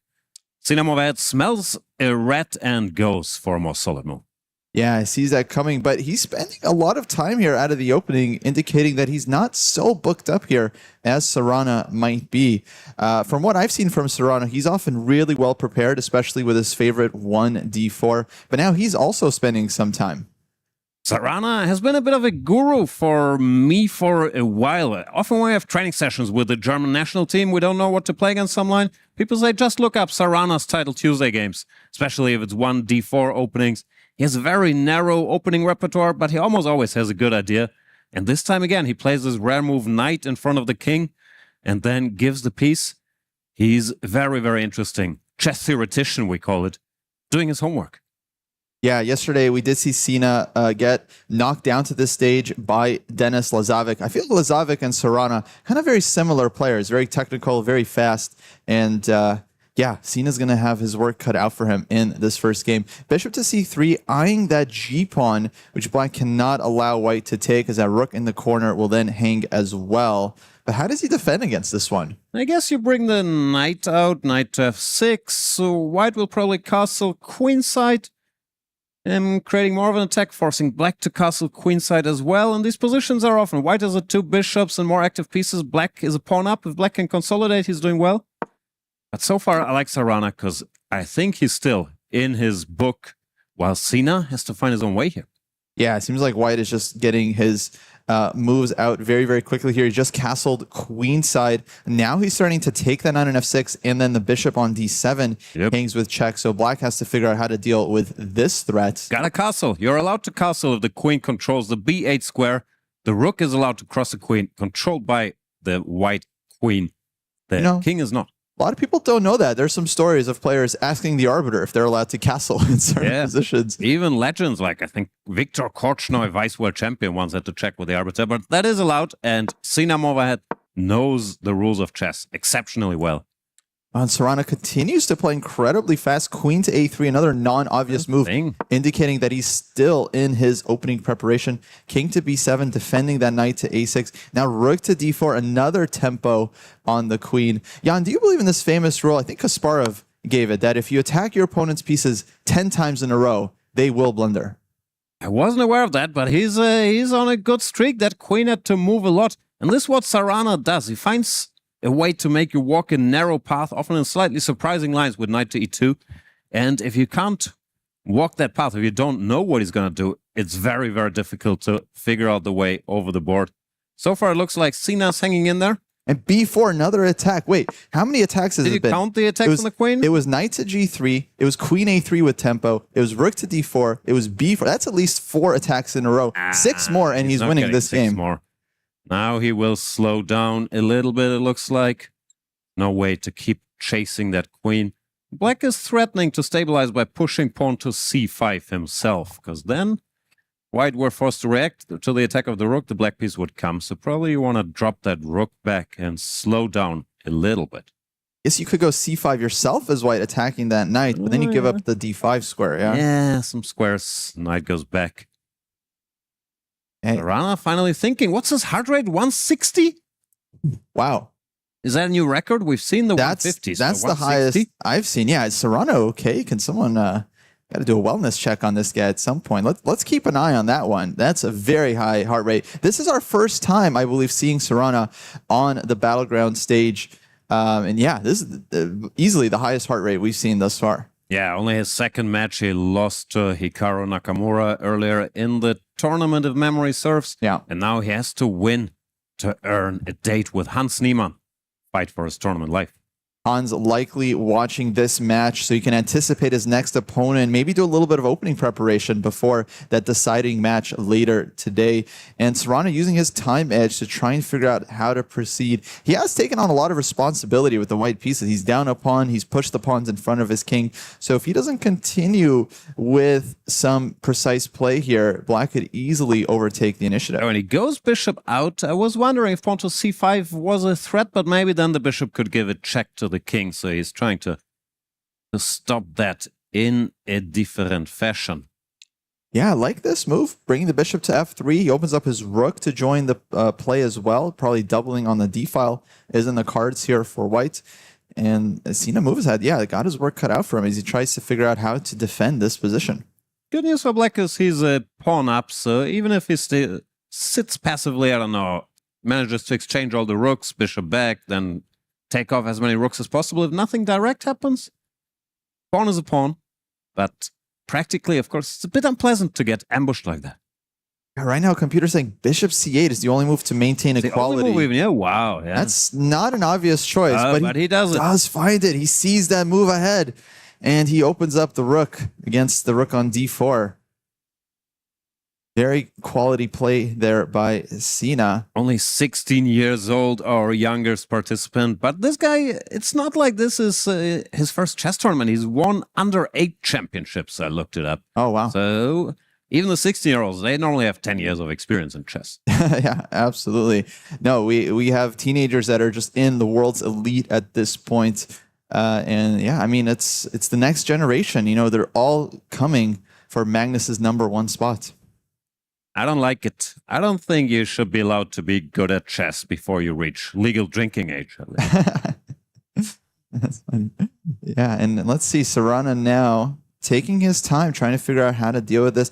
Bit of a grimace there. Doesn't seem super happy, but he hit this first serve, but Sina returned it, and now it's Serrano's turn to try to work it out. Yeah, and I don't see anything obvious. On down. Yeah, I mean, it's like, you know, you could bring the rook to d1, but Black just starts trading, got bishop f3, but then, you know, Black has this threat of rook takes rook, and then maybe taking that pawn on b4 as well. So tactical questions here for Serrano, as he is close to equalizing on the clock. He approaches the 5-minute mark along with his opponent. Yeah, the most obvious move would be to bring that rook from the corner to the open file, but then Sina can just take the rook in the center, the other rook recaptures, we bring our rook yet again, and exchanges should be all right for Black. But I don't see any particularly tempting alternative right now. And there yeah, it comes. There we go. He does play the most natural move. He was looking for something better, doesn't find it, just plays the move on that he would make on autopilot. And yeah, now it seems like Black has a simple choice. I can trade rooks, bring the other rook in. He's up a pawn, so trades are generally going to favor the Black pieces. There he goes. There we see it. Also, more or less completing development, having all the pieces in play. Of course, the knight sitting on the rim is maybe not ideal, but there's nothing fundamentally wrong with the Black position. Looks like he took that early bullet, and maybe Serrano was relying on that, all that rook d4, attacking the queen, f4, b4. Lesser players could have panicked there, but not Sina. Yeah, he saw through all of the complications, and now he's sitting comfortably with the pawn up, though we should say the engine still thinks White has full compensation for the pawn. White is not really worse here, but in human terms, it's always a bit unpleasant to be a pawn down, because you know one wrong move, and then you could just be busted. Yeah, so that computer is a sicko. He's always assuming he plays against himself, and then he can equalize because he's so good at defending positions a pawn down. But for puny humans, that pawn is in the back of your head, and do you want to do something about it? Yeah, the point of White's play is not to just defend some position and pawn down. He wants some activity. He wants to win the game. He's playing with the white pieces. It's a 2-game match. If you don't put some pressure, if you don't score with White, you're in a lot of danger in that next game as your opponent can possibly score a point of their own.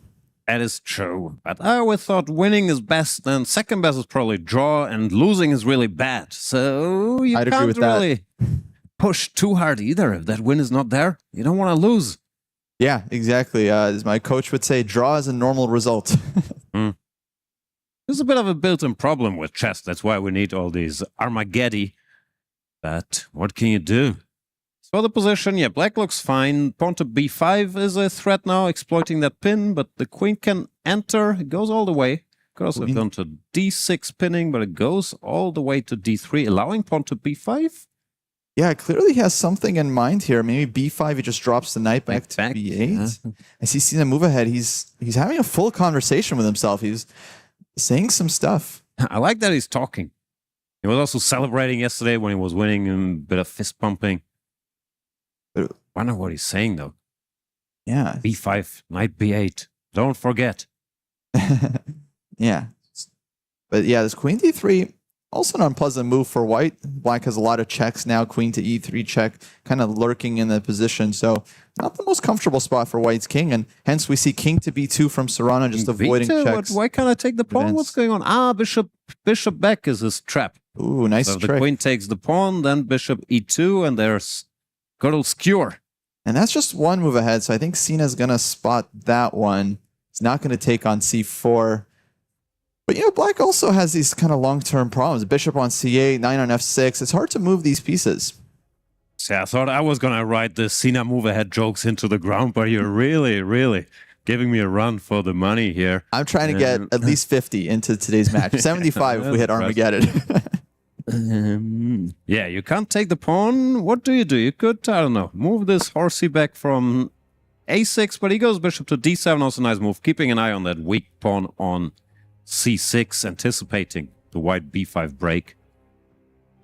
Yeah, I like this move. Feels very solid as the players approach the 3-minute mark. And now we're about to get a classic Title Tuesday type of game. 3 minutes for each side, though no increment. So if this comes down to the wire, these players are going to have to hunt that flag.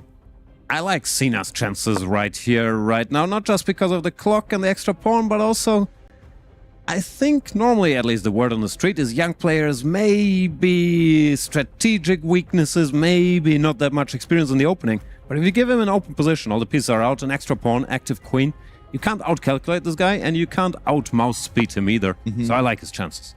Yeah, tactically, he's incredibly gifted. Though I've seen Serrano just play so fast in these scrambles. I really feel like, especially given his experience, that he is not an underdog, I would say, when it comes down to it. No, he's very fast as well. The pawns. Missing one. Yeah, still Knight e2. down that pawn. If the queens come off, all of a sudden, passive. yeah, black's position becomes really nice. But yeah, how to activate for black? If you move that knight on f6, well, there he goes, knight to e4. Serrano not happy with that move. What is going on? Can we take the pawn? There's a pawn in the black camp. I would like to eat. Bishop takes. Bishop takes g7. Maybe there's a queen d2 check. Yeah, Maybe knight. queen. No, queen's hanging on d3. So 2. King somewhere. I'm sure Sina has something in mind. Yeah, I don't see it absolutely. yet. Now Serrano's trying to figure out if this is a bluff or if he needs to respect his opponent's play. But now black is a just strategic threat, right? Take that bishop on c3. You need to take that guy. Also, you're a pawn down, so you're incentivized to restore the material balance, even if it looks a little scary. Oh, and Now? Sina, he gives the 1 second. He does the Pranesh. let me calculate for a second here. One moment. Who is this for? No one. You can take all the time you want. Knight d6. You don't have to ask for permission to think, Sina. Yeah. Knight to d6 plate. Oh, that's This annoying. is scary. The king on a3 and the Sina knight's jumping. He might be threatening knight b5 check. Right. Either Luring knight that king b5. Oof. into the danger zone. That is very scary for white. Though I don't quite see the threat if he plays knight to b5. Incredibly scary, but it is a piece. Maybe the king can sit on a4, but are you happy? And also, to defend with little time is so much harder than to attack or to pretend I want to go knight b5. Serrano has to calculate, make sure he's not losing there. While Sina Absolutely. can say, okay, I was just kidding, I'll play some other move, don't worry. Yeah, in the meantime, okay, and here we go. Serrano asks, are you Five, saying, really going to go knight b5? Show me the horsey. Yeah, I don't see it. So maybe just knight f5. He can just say, all right, you called my bluff. Yeah, you can make any move, but how do we make progress? Yeah, also the knight on d6 is defended. He's asking for a second again. Yeah, okay, yeah. You got time, Sina? 2 minutes. problem. Yeah. Is there someone next to him that's saying move? what's Looks happening? like we need the stage. The rainbow people, they want more stages. Here we go. And yeah, look at his eyes just darting all over the board. So tempting to sacrifice that knight, but it might not work. So you give the knight, the pawn takes it, give a check with the other knight, the king steps forward. But you can't really catch it there, king. Yeah, the issue is you would love to follow up with c5, right? Opening up the light square bishop, King but it's C8, pinned. classy And little King move. C8. The Now first I think computer he is choice saying- setting it up, yeah? Are you sure I'm not threatening it now that I unpinned my c-pawn? That's why the king goes out of the way, very subtle stuff. And Sarana's not taking chances, he eliminates that knight instantly. I think that's a smart choice. I don't think you can let knight b5 check hanging Yeah. over you like that. And yeah, now he brings back the king, queen d2. So now we have equal pawns, but white had to give up his trump card, the bishop pair. On the other hand, long term, right, this kingside structure feels like it favors white's pieces, especially that light squared bishop for white. That's very long term. Mid-term, the king on b1 feels a little less secure than the king on c8. No, e5, And there's preparing e5. bishop f5. Oh, love this for Sina. I'm still team Sina. No, this is really scary for white. Now he's saying he's not getting mated here, but there's a lot of checks for black. Oh, knight e6, the knight joins the attack as well. Pieces. Wow. But now it's Sarana that's a pawn up, and it's up to Sina to prove the compensation. I believe that king is still weak. Oh, c5, that's a nice move. e5, you gotta keep it closed, I guess, but the king does not feel comfortable there on a3. Not at all. And Bishop doesn't even have d5, to be computer hates immediate. this move. Yeah, it's so hard to defend. Bishop to d5. But How what's the win? do we punish? 40 seconds for Sina, he smells a rat. Takes, queen d3 check, knight c3, knight c5, just Oh, this looks painful piece for white. maxing. Now, yeah, pawn to a5 is in the air, distracting that queen. Sarana retreats, queen b2. Bishop Sina is saying e6. just long term, you don't have coordination. There is this pin. Look how strong black's pieces are. It's It's a good feel completely for winning dynamics. for black. Bishop Wow. e6, yeah. This is 30 seconds for Sarana to save this, but this is looking bad. trouble, both sides down to very, very little time. Queen to d4 looks a bit random. What was that move? Not sure, but he's got no time to look for the win. He's just got to play fast here. Looks like he's trying to speed up, but that was a bit weird reshuffling because the queen was so well placed. Well, now white at least survives for the moment. Sina here spending time. He's looking for that kill, but he needs to speed it up. 20 seconds for both players. Knight Another c5. kill. Queen c5. c5. Yeah, looked like he had knight c5 check, but it looks like Sina is focused on the clock now. Doesn't have time to calculate anymore. But a5 check picks up a piece. King runs. King is running forward. And he has to give the has to give the queen. queen. His king was getting mated. No, it's all this over. Is it. Now it's all about the clock he takes. Anna still trying to flag, but there is more than enough. No chance. And Sina takes the first game with black. A vicious time scramble. Jan, you were completely right. That 1 minute game was all Sina. That 16-year-old, I'm not sure it was because Sina is so good, but also he had the initiative. If you have the safer king, even if they don't both play perfectly, white just has much more chances to mess up the game. Well, if Sina doesn't make the best move, game continues and there's more tricks. Sarana not happy. Yeah, look, he's looking through the game and he's just distraught. I mean, he never really had an advantage in that game. It was always just kind of equal, and then his position started to collapse. Yeah, he showed his preparation, got ahead a little on the clock, but Sina Moved reacted very, very carefully. It took 2 minutes to neutralize the idea, which is also very impressive in itself to neutralize an ambush with that little time. That kid is confident, he's fast, he's emotional. Now all he needs is a draw to prolong his tournament life and crush Alexei Sarana's key. You can see Sarana there, very disappointed with that first game. Like you said, you never want to lose, but especially with the white pieces, because now he has to strike back with black. Sina just needs to make a draw, and we haven't seen him in this position yet, where he just needs to make a draw in order to win the match. A bit nervous there. He's spilling water all over the keyboard. That's all right. No one's watching. This is the B stream. You're in good hands here, Sina. But now, he does get nervous, and why wouldn't you at this stage? We've seen it against Denis Lazovic, where he had the mate in 3, played a beautiful game. But then also nerves got the better of him. And look at Sarana. His heart rate was up to 175 beats per minute. This is not healthy anymore. No, still reeling from that last time scramble. I mean, that's red zone territory. That's really quite serious. And there we go. He's playing the Sicilian. Serrana must-win situation. So-called Grand Prix attack, which every advanced beginner in chess has at some point asked, I want to have something fresh against the Sicilian. What about the Grand Prix attack to surprise all my opponents with the surprise weapon everybody else plays as well? But of course, Serrana has a point. He goes bishop b5 check. This is the line that Pragna and I used in the candidates to defeat Anish Giri. So this has been played at the highest of levels recently. It's a rare choice from Sina in a draw is enough situation, I would say. But maybe he's decided, you know what? It's not really my style to sit passively. I'll go all out. Yeah, I think he's just sticking to his usual stuff. I'm sure he plays all kinds of things against the Sicilian. This is a very sharp choice, and yeah, It's a pawn. maybe a surprise for Serrana specifically. They did have time to prepare for this match. They knew the matchup they were going to get, and yeah, thematic pawn break here from White playing f5, hoping that Black takes a second time. Of course, he's not going to, and open up his king like that.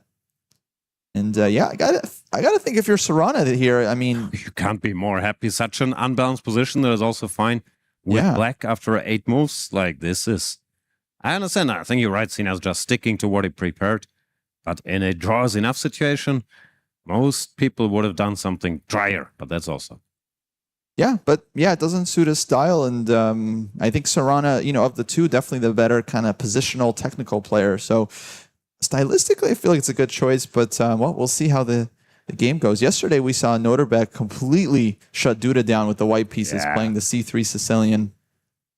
That could also definitely be the worked for him. difference between H21 and H16. Like, he hasn't been in that many draw is enough situations, while the veterans of these formats, they've been in plenty. You lead 1-0, draws enough. You're an Armageddon with Black, draws enough. Well, Sina, I think, is just pushing for the win every game. Serrana here stabilized to a cool 150 beats per minute. Honestly, I'm surprised that these guys aren't constantly at this heart rate. I mean, they have to move so quickly. Their brain is moving 1,000,000 miles per minute. But Sina here, he's very chill, 95. Looks like less pressure on him. His key is safe, at least for this very game. He could lose and he would still get an Armageddon. The position, bishop to b5, I like Black's setup generally because he does have the center, brings the knight out now. The question is what to do with his king, because if he were to castle kingside as you usually do, then you're missing one pawn, covering your majesty, and Long might be a little think risky. there from Serrana after knight f6. And Sina, I saw he's looking up in the air like he's trying to remember his preparation. Also, knight f6 looks slightly strange, at least to my eyes. The knight to e7 looked more harmonious, leaving that bishop open on the long diagonal and supporting the other knight. So knight to f6, typical square, but not here necessarily. Yeah, so far this opening has worked out beautifully for Sina. He's got an edge on the board, but of course Serrana is the one in the must-win situation. So as long as the game stays complicated, he's got to be okay with his chances thus far. I think he's going for queenside castling. He wants the kings on opposite sides of the board to create more tension. Typically, if kings aren't on the same side of the board, it means either side can attack the other king, leading to sharper and more decisive games. But objectively, he might be paying a bit of a price for it. Trades on e6. I feel like it's often time for this queen e1, this classic maneuver in the Grand Prix. Trades on c6 as well. Interesting choice. Might have something direct on his mind. Bishop recaptures would look normal, but then maybe the knight can jump, attacking that e6 pawn, which typically is not a good idea, sending that knight on a solo mission. But here with the Black King in the center, I don't know. Feels a little suspect for Alexei Serrana. For sure. Sina now 2 minutes up on the clock so far. He's done very well in this deciding game. Once again, anything short of a win and Serrana is out of the competition. While Sina will move ahead, and we know who's waiting for him on the other side of this match is Hans Niemann. You're trying to sneak in a new version. Sina will move ahead. I didn't even catch that one myself. That Bishop takes c6. Yeah, Alexei Serrana can recapture 3 ways, but doesn't look like any is particularly tempting. Pawn takes is just ugly. Queen takes allows the knight to jump to e5, so bishop takes is the most natural, and that's what he does. But you have to think about the knight jump, knight to g5. Knight g5, there's rook e1, queen e2, many ways to attack this e-pawn. Knight g5 definitely looks like the most annoying, because you can't just castle your way out of this, right? You got to defend. You're happy giving up that pawn, but now if you castle straight into the knight fork. That's too much. What do you do if you defend the pawn with your queen? Knight takes anyway, and then there's going to be rook to e1 to pin. Yeah, I'm not sure if that's the end of the story. Like queen e7, knight takes e6, queen takes, rook e1, and then we put our own knight in the way. Maybe that's sort of playable. That's certainly scary for Alexei Sarana. To me, bishop to d7, just going back, looks more solid. So sad too, though. Like, and I don't know. There's also bishop f4 that white has opened up with this last move. So the bishop can come out and target that queen. Always nice to develop with tempo. Sarana here spending time. He's already 3 minutes down. This is not great. He had to take chances, but I think he did. This knight to f6 move looked so strange. Wow, and he's found queen to e7. Sina here maybe thought that move wasn't really so good, but knight takes e6. As you mentioned, he can just take back, rook pins. Black gives back the knight, but will be able to develop and complete his castling. But we don't have to take either. We can just put the queen somewhere, e1, e2, as you mentioned. Keep hitting that pawn. It's a big choice for Sina here. He's taking some time in order to figure out exactly what to do. He knows, can sense this is a critical moment. What's he looking at? Is he even looking at the screen? I feel like his eyes are like on Black's back rank right now. Yeah. Looking king. very high up. Staring at the king. And he gets back into playing position. His hand is back on that mouse. My money is on queen to e2. Queen e2. Feels like, yeah, most human move here. Connect the rooks, attack that pawn, ask Sarana a question. That pawn advances, it leaves some more holes in the black camp. But it looks like he's unhappy about something. Unhappy. He goes rook to e1, interesting. Removes the rook from one open file to put in another one. Bishop d7 quick there from Sarana. Covers the pawn. What else is there? Now maybe queen f3. You just keep developing your stuff. But Black is ready to castle queenside, and then there's a lot of open files against White's king. I'm starting to like this for Black. Yeah, or even kingside. If the king escapes and nothing hits him in the center, then all of a sudden Black is very much back in business, because Sina took some strategic chances, gave up his bishop on c6 to win some time with knight g5, rook e1. So he has to cash in on it now. Go crazy. Go, I don't know, knight to b5, bishop to f4. This is a normal developing move, but that should allow Sarana to bring his king to safety. Yeah, that's what happens. Short castles. I do like this. Maybe we'll see bishop to e5, just kind of neutralizing Black's dark squared bishop. All Sina needs is a draw here, so he doesn't have to go all out for the win. If he can stabilize with a nice middle game position here, he should be happy with his chances. Yeah, he's still all right, but I feel like he was looking for the kill, and now he gave Sarana an unbalanced fighting position. But yeah, he's stabilized, adjusted, brought this bishop there, switched to positional game, occupying that central square.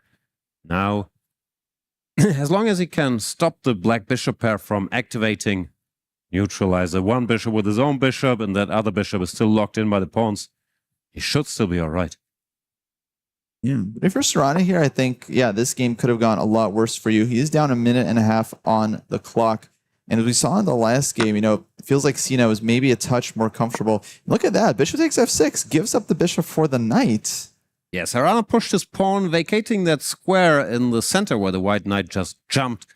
And this is an interesting situation. Normally you want the bishop pair against the knight pair, but the knights have this very nice outpost there in the middle. And also, how do you cover all your pawns here? If the queen goes back to cover the pawn c5, there's some attacking moves like queen to h5, looks a bit scary.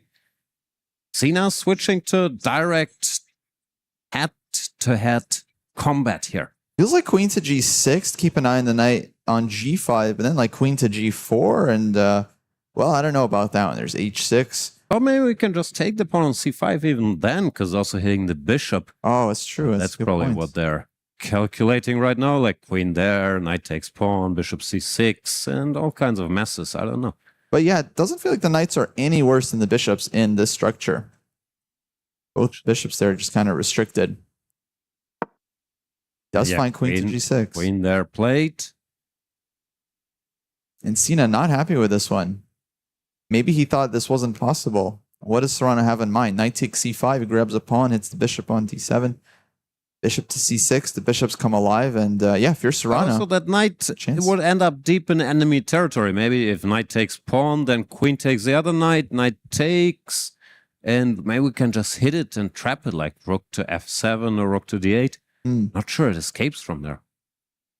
Knight c5 Maybe that's here. what he missed. Yeah, it might be a blunder. Yeah, his knight gets trapped. He's a bit puzzled by this. But his position still feels solid. He's got this beautiful knight on e4. If he has to move back knight f3, I don't think that's the end of the world. Maybe rook f1 now, just try to fight back on the f file. His problem is he has too many knights. He would love to exchange one of the knights, put the other on e4, but he has two of them. So it's this, what do you call this, the superfluous knight situation. The horse here on g5 looks a little out of it. Queen e2, trying to stabilize. Now h6. No, it starts with the bishop. Bishop, also fine. Sina leans back. He's still very, very calm here. 100 heartbeats per minute. Serrano at his usual 150. 150 is very low for Serrano. And Sina just moves back knight f3. Doesn't wait for h6. Trying to stabilize here, but... That's a bit passive. Yeah. A bit passive. Sina just now switching to draws enough. Maybe don't need to go too crazy, because so far the game he's played very aggressively. Now he's retreating, but if Serrano can build up their rook, other rook comes. Such a quality player, typical. Extremely well-educated technician. You don't want to give these guys the two bishops in time. Yeah, a lot of ways for this to just go very wrong here for white. Both bishops potentially very strong. That dark square bishop can move out to h6, eventually land on that e3 square. White square bishop is a fantastic piece for black. Even the powerful knight on e4 already has to move back. Maybe he's trying to reorganize, put that one there and the other, go to d2 and e4, but it all looks... Yeah, knight d2 does seem like the plan. Otherwise, black builds up rook f8, and this knight on f3 is a huge target. Yeah, maybe once knight e5 hitting the queen, jump into the middle of the board there. But that bishop black has on d5 is so strong now. Keeps an eye on the white king, holds everything together in his own camp. All the pieces are at full capacity now. This looks very, very good for Serrano. Yeah, definitely great practical chances here. Oh, the other bishop could come, as you mentioned. There it comes. There's bishop h6. But white stabilized knight on e4, but how stable is it? c4. Oh, that's a strong move. Some break will come. No c4 or the other bishop goes into e3, then h5, h4. Magnus Carlsen said, I don't believe in fortresses. I think he had a point. Yeah, absolutely. Sina still has the edge on the clock. That might be what is able to save him in this game. But right now, Serrano is doing extremely well on the board. Can he keep it up? Try to maintain his pressure. I think this h5 plan you mentioned, it's got to be key in order to destabilize the knights. 2 minutes. 2 minutes. Time to move. Serrano, a bit of frustration there. I think Players with a hand gesture, I don't know what to do. maybe looking for some kind of concrete win, but it's too early. He needs to just keep building up. 5. That stabilizes the rook, but now the bishop on d5 maybe hangs in some positions. Yeah. takes. Rook f1 probably, yep. Sina not worried about exchanges, but Serrano saying, you know what, give me a pawn. And Take at a least pawn. I have something to work with. Yeah, now a lot of endgames that are just going to be completely winning for black. But knight h5, can white generate some play with the knights? g3, nah, that's not a move you want to play against that bishop on d5. Sometimes it happens, very frustrating. You're trying to defend your king, bring all the pieces over, and they just take one pawn on the other side of the board, exchange everything, win an endgame. Very tough. You have to keep all these 64 squares in mind all the time. I think Cena was focused on the 10 squares there around his king. Then the a2 pawn just disappeared. Yeah. I don't see anything direct. g3 feels wrong. Probably have to take one of the bishops and try to hang in there. Yeah, knight takes f4 possible, but then black recaptures a bishop on d5, still just glaring down against the white king. Cena catching up on the clock. Yeah, he also doesn't find anything else but taking that bishop. Now How do we recapture choice. pawn takes? Yeah, makes sense as well, because I think the black rook has a little more scope than the white one. Making a luft, pawn to h3. b6, just a cool improving move from Nice Serrano. quality move, saying I'm not in a hurry, I'm just giving myself some space. Queen f5, king h2. Cena switching to bullet mode, starting to just improve his position. Too early, Cena, it's too early. Serrano says 130. Guy is not slow. Yeah, meanwhile, Serrano looking to really improve his chances. And he trades on e4, goes for the heavy piece endgame. Like it. This looks clean. Serrano's very clean technician. He's a pawn up. He has the passed pawn, and the pawn on e4 is very weak. He's looking for a position where he can make moves quickly. His king will go to h8. Then he can push his pawns a5, b5, a4, b4. Try to generate one more passer. And white should collapse. I think Serrano's got this. Yeah, there's one check for white on g4, but no real follow-up without him being able to get his rook in. Just Yeah. as I gave this beautiful speech, the glanced at the computer and said 0-0, rook b3, you idiot. The computer was not impressed. Over the board, it still looks terrible. It's difficult to find, yeah, and you know, both sides made a couple moves here, and all of a sudden, black's advantage is growing. I think you are right, just practically, it seems much easier for black to Put play. the king there and you push, well, Cena has to find an idea. But, He's straight too far, there's going to be f3, opening up the king. yeah. Okay, he's trying to activate his own queen. Now what do? You could push the a-pawn, white would take, and then go b3, trying to create another passer. Goes b3, which looks weird. Starts with b3. Bit of a strange one for me. Looks like playing the second move first, because normally you want to go a3, get the white b pawn of the way. Instead he goes b3 and takes the pawn in the center. Now he's turning queen e1 check, winning the rook, but a lot of ways for white to deal this one. Queen a5, queen b4. Queen a6? Hang on, is that... I know he he's wants got queen to f6 counter check. with the queen check he's trying. Wow. Confuse the issue. Wow. Yeah, So no reaction tricky. from Cena there, so definitely an intentional move. Not a blunder. Check. You cannot take the rook because the black queen would be missing defense. But he gives a check, and then I guess he wants to sidestep with his own rook. Rook to e8 or Yeah. rook to c8.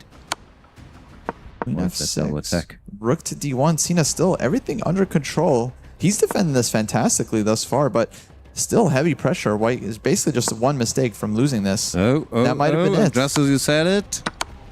Oh, but Serrano doesn't Here comes find the the most... d-pawn, but rook e1 check was not way. it. Yeah, now his king is so exposed that his white queen has so much scope there to give checks. I don't think you have time to push your d-pawn up the board. Get a second queen. He's trying. But he tries it, but this looks like perpetual city for How Cena. do you escape? The queen should stay close. Queen d5 doesn't allow that king to cross. Take on d2. Maybe queen then d3 check f3 first. check. Maybe you throw in a check first. Yeah, that's what he does. Now he takes, and This should be it. think There's he's not saving. enough left for Serrano to work with. It's 30 seconds versus 20. Can he flex Cena? I doubt it. now that would take some incredible mouse skills here. Cena not flinching, not offering the queen trade. Not Queen a f4. lot There is of queen material c2 left. still in that position, so the Oh, b pawn yeah. here for black. Definitely something to work with. Cena panicking. He doesn't want to take this pawn, allow queen to c2. Oh, and he's behind on the clock. Oh, he needs 12 to move. seconds versus 15. Now flagging is very much in the card. Oh, this could go either way. And it's only this black only that goes can win one way. this. c2, Serrano, he's playing Cena quick. blinked there for a minute. You could see these 10 seconds running down. Now he will lose. Does Serrano have enough time to convert? 2 seconds for Cena. Serrano's winning. He's Serrano winning has on more the clock. queens, so both queens were hanging there for a second, and Alexei Serrano with 2 seconds flags Cena. Overhead forces Armageddon. What Ooh. a scramble. And Cena is just furious with himself. He played that one way too slow and needed to keep more time on the clock. He was completely fine there in the queen endgame, I but think he had a blackout for like 10-15 seconds. He had 30 seconds, and then there was his unexpected problem, this queen c2, and he just spent all his time, and then he lost the flagging battle. just totally lost Right. control over the clock. And now you can see all the emotions on his face. He needs to recover here as the players will be asked for their bids for the Armageddon. What do you think is in his drink? Maybe some Gatorade, some Powerade. No, it's water, right? Electrolytes? We saw the water. It's just Spill water. over there. Yeah. Alexei Sarana, the veteran. Although he's only 26, I think in chess terms we can call him a veteran, submitting his bid. See there, 7, ready with his bid. 7-29. 29. We'll see. I don't know, I'm making stuff up. I didn't see anything. Sina's fast. But Serrano in that last game, just faster, just kept his nerves under pressure. Yeah, I don't think there was a mouse skill situation. All these guys are incredibly good down to 10 seconds, but I feel like it was this one moment where Sina panicked a little bit. Surprise, surprise, we're going to see another Armageddon in the Qiddiya City Battleground stage as the referees show the players for their bids. Understanding you're playing white, you're playing black. And we'll see no reaction. It's always so hard to tell whether they won the bid or lost. I don't think there's winning or losing. Like, you define what you think is the break-even point, and then you accept the outcome. Yeah, but there's always a bit of questioning. You know, if your opponent bids 2 minutes above you, you're like, oh, I could have had an extra minute and a half. Yeah, of course. Then you feel a little silly. But I'm still thinking, you should just always bid 7:30, have your opponent decide. You can't be too upset. Yeah, now in this match, it was black that won both games. What's Sina doing? He's calculating? E4, E5. Looking at maybe he's got white again. He's trying to figure out if he should revisit this opening, how he can improve on it. Now, he gets white again. It's a very different spot. Now we must win, not a must draw. Frankly, he played the second game like it was a must win as well, at least the opening. And here we see Sina overhead, 738. That is the lower bid. He gets the black pieces. Around at 755, that's sort of a high bid, maybe indicating he's comfortable playing with white. Yeah, it looks like Saran did not want to give up too much time to take the black pieces here, so he gets white. Sina move ahead gets black, and the draw odds. The winner of this game advances to the next round, where they will face Hans Niemann in order to get into the playoff stage. And we are just about to get underway. Serrana now slightly elevated heart rate, 160 for his usual standards. Man, It's the second most exciting discipline in all of sports. Armageddon chess. Second only to sudden dash dodgeball, if you ask me. But that's not part of the EWC. Alexis Sarana with the white pieces has to win. Don't be fooled by the clock. Sina will get less time than that. and we're just about to get started. And there we go, D4. Serrano white, a repeat of game one. Will he go for the martial attack once again? Looks He's like thinking about he sort of lost the opening battle in the end in that first game. Sina's happy to get some repeat action here with pawn to e4, and Alex Arana saying, no, thank you. Pawn to e3, this time we shall play a longer game. Yeah, much calmer, the so-called Semislav Moran system. It's a bit counterintuitive, because you would think in a must-win situation you want as sharp as possible and force the issue, but especially if you feel like your opponent knows, and he already showed you he knows how to handle it, then you're risking that the game doesn't really happen, that everything gets exchanged in the first tactical blows. So often you try to slow down a little to make sure clash will happen later. Yeah, on the other hand, yeah, he's got that 2-minute time advantage. So a long game here, I think, certainly suits Serrano with white. If he can keep the time edge, get Sina down on time, then of course he can be much more likely to induce a blunder. Looks like this last move, C5, has caught Serrano off guard. And I feel like this is a weird one, right? Yeah. C5 is a little odd, yeah. This is a known line of the semi-Slav. Don't ask me why it's called that. But in this position, they usually play either pawn to e5, pawn to a6, or pawn to b5, pawn to c5 directly. Maybe that is Sina's surprise, because he clearly knows what he's doing. Now, Jan, the viewers want to know, why is it called the semi-Slav? I honestly don't know. There is this opening called the Slav, which is pawn to d4, pawn to d5, pawn to c4, pawn to c6. That for some reason is called the Slav. But there's also the Queen's Gambit, which is pawn to e6. And the semi-Slav is you do both. You play pawn to c6 and pawn to e6. So it's half a Slav, half a Queen's Gambit. And the semi-Queen's Gambit was a bit long to spell out, so they called it the semi-Slav. Semi-Slav is so much more fun to say. See, bishop to d6 here. So structure actually quite symmetrical, but white is clearly ahead in development. His rooks are already connected. I think one of his rooks definitely going to go to that c-file lineup against black's queen. Yeah, or you just take everything on e5, go f4, go for broke. Seems like a typical play here. Yeah, f4, try to get e5 in. Maybe white gets a small advantage, and Serrano's already spending time, and he's already close to equalizing on the clock.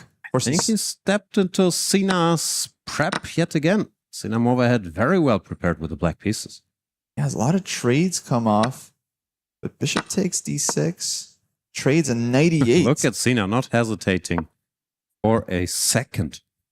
I gotta feel like this endgame isn't the most comfortable for black to play. Depends. You get the bishop out, like knight takes d6, b6, bishop b7, rook d8. White needs to make something happen quickly, no? It's true. It doesn't find some edge here, and yeah, it feels like actually black is just going to equalize. Yeah, this b6 move I kind of underestimated. Knight e5 looks nice. I think he's preparing. Pawn to f3 after takes and bishop b7 to keep the bishop sort of passive. Can't be very much.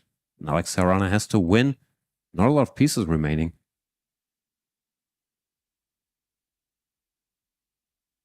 At least he's gotten Sina Mova head to think for the first time. Yeah, clearly Takes, brings the bishop. in the repertoire now. I'd expect f3 to restrict. Sure. There we go. But rook to d8, black can at least trade off a pair of rooks. Yeah, I'm wondering, does he want that, or is he worried he can't get the d-file anyway? Rook d8, rook d1. I don't know. I think I'm coming around to your point of view that this might be a little unpleasant. Yeah, computer says black is fine, but yeah, neither of these players are going to be playing like an engine here, so practically speaking, maybe a little more comfortable for white. I don't know what you do. Maybe you can go f6, kick that knight, but that leaves a weakness on next to it. Not that obvious, and kudos to Serrano, who quickly realized, okay, I've stepped into preparation, but that endgame doesn't look dead. I can try here. Yeah. Now black, as usual, doesn't care at all. He exchanges a pair of rooks, goes pawn to f6, pawn to e5, says 0-0. But does look somewhat scary, because your bishop is passive, and white has this very nice open file. We'll see. We haven't really seen Sina play, kind of calm endgame thus far. All of his games eventually become tactical and wild, but here he's going to have to just play a calm positional game. Try to hold with the black pieces. If he makes a draw, he advances. So he just needs to make sure he doesn't lose this one. 16-year-old is trying to prolong his tournament life. Would be sort of a fun battle. Hans Niemann versus Sina Mova, both very expressive. Very expressive, yeah, very emotional players, very sharp and tactical. Yeah, that'll be a wild battle. So far. Serrano far from out of it. The knight goes to c4. The pawn on e6 is under attack. Guess you don't go passive. I guess you put a rook on the c file first. Hit that horsey. Yeah, there he goes. Rook to c8. Now black is looking to activate on that c file. Maybe knight back to e3. Keep everything covered. Yep. Covering the entry square. So the rook can't get to the second rank. Still looks very compact. And black, not only does he have to watch out about that e6 pawn, but also about the second rank in his camp. And he's saying, you know what, you can have that pawn as long as I can activate. Yeah, Serrano wants none of that. He wants to keep his rook active. Pair of pieces get traded off. Now bishop to c8. Sina sitting up in his chair, surprised by this bishop c8 regrouping, but it's quite economical in a way, because the bishop It's covering the weak pawn and it's covering the entry square for the rook. He's saying, you can go to d8, give a check, I don't care. I don't want you on the 7th rank. So I like this reorganizing by him. Yeah. Yeah, gotta think Serrano here still gotta be cool with his chances. He got this end game, got some imbalance. Knight versus bishop. His king is a bit closer, but Black's rook is very active. And soon that rook is gonna jump around. Yeah, Sina's played this nicely. B5? What's that about? Guess just stopping the knight from coming to c4. Uh-huh. But now h4, opening up a second front. It's one of these strong grandmaster moves I never understand. Like, there's stuff happening everywhere, but somehow they find time to grab some space on the king side, and normally it's a good decision, but it's very deep. Yeah, high-class move, straight out of endgame strategy. Now advances h5, just restricting that enemy king. And he's creating some future weaknesses there. The g-pawn, for example, since he put his pawn there, it's easier to target it. Still, the black defense is very much holding here. And let's not forget, Sina only needs a draw to advance. So Serrano with the white pieces has to make something happen. Yeah, I think he repeated once, just following that classic maxim, always repeat. Many school children are taught growing up. And now, of course, he has to play on. I don't believe in that maxim at all. Because in chess, if you repeat thrice to draw, so many old textbooks like this endgame strategy you mentioned are teaching you should repeat twice to mess with your opponent's head. Then he doesn't know, do you want to draw, do you not? But what happens normally is you spend a minute trying to decide, do I repeat? Do I repeat twice? And then very often you miscount and you repeat thrice by accident, or you reach the same position. So I'm strongly against it. Never repeat if you're the stronger side. Old textbooks. You led me astray. Yeah, sometimes it can lead to more damage than it's really worth. So king to e7. Now he pulls back. Retreats. That's a bit sad, but he has to keep the game going. He can't make a draw, then he's out. But now he has nothing. The king covers all the entry squares. Yeah, bishop d7 looks good. Next is maybe b4, maybe a4. Black is maybe just nothing. Very, very comfortable. White's the one that has to show how he's going to win here. Might just not win. He's got to push g4, perhaps. Start advancing further on that king side, looking to make something happen. Might just sit, just h6, and where's the breakthrough? Yeah, I'm not seeing it. I'm not sure Serrano does either. He's looking for some way to improve. Maybe rook to d1, but if you trade rooks, black's got to be fine. For black, yeah. The black king comes. No, white is just not better. It might be balanced there. He goes h6, at least trying to create some trouble over there. Maybe there was a good practical chance. Now if the pawn goes to h5, the attack pawn, then you can maybe take the other one on. Knight takes f6 and hope that rook endgame gives you something. Sina there going full Beth Harmon. Taking the hand off the mouse, calculating up in the air. He's looking everywhere except the board. Do you think Sina's watched the Queen's Gambit? It's a little bit before his time. Yeah, he's only 16 at this point. I don't know. It was big during the pandemic, and many of this generation, they had time during the pandemic, studied, and became incredibly strong players. So maybe he found a little time to get in. Okay, goes for that rook endgame. Here we go. This rook endgame, Serrano evaluated as his best chance to at least get some imbalance. But for now, he's a pawn down, and it feels like white should not win this, really. Yeah, I would think like black is the one with maybe some chances. He got this b pawn he can latch onto.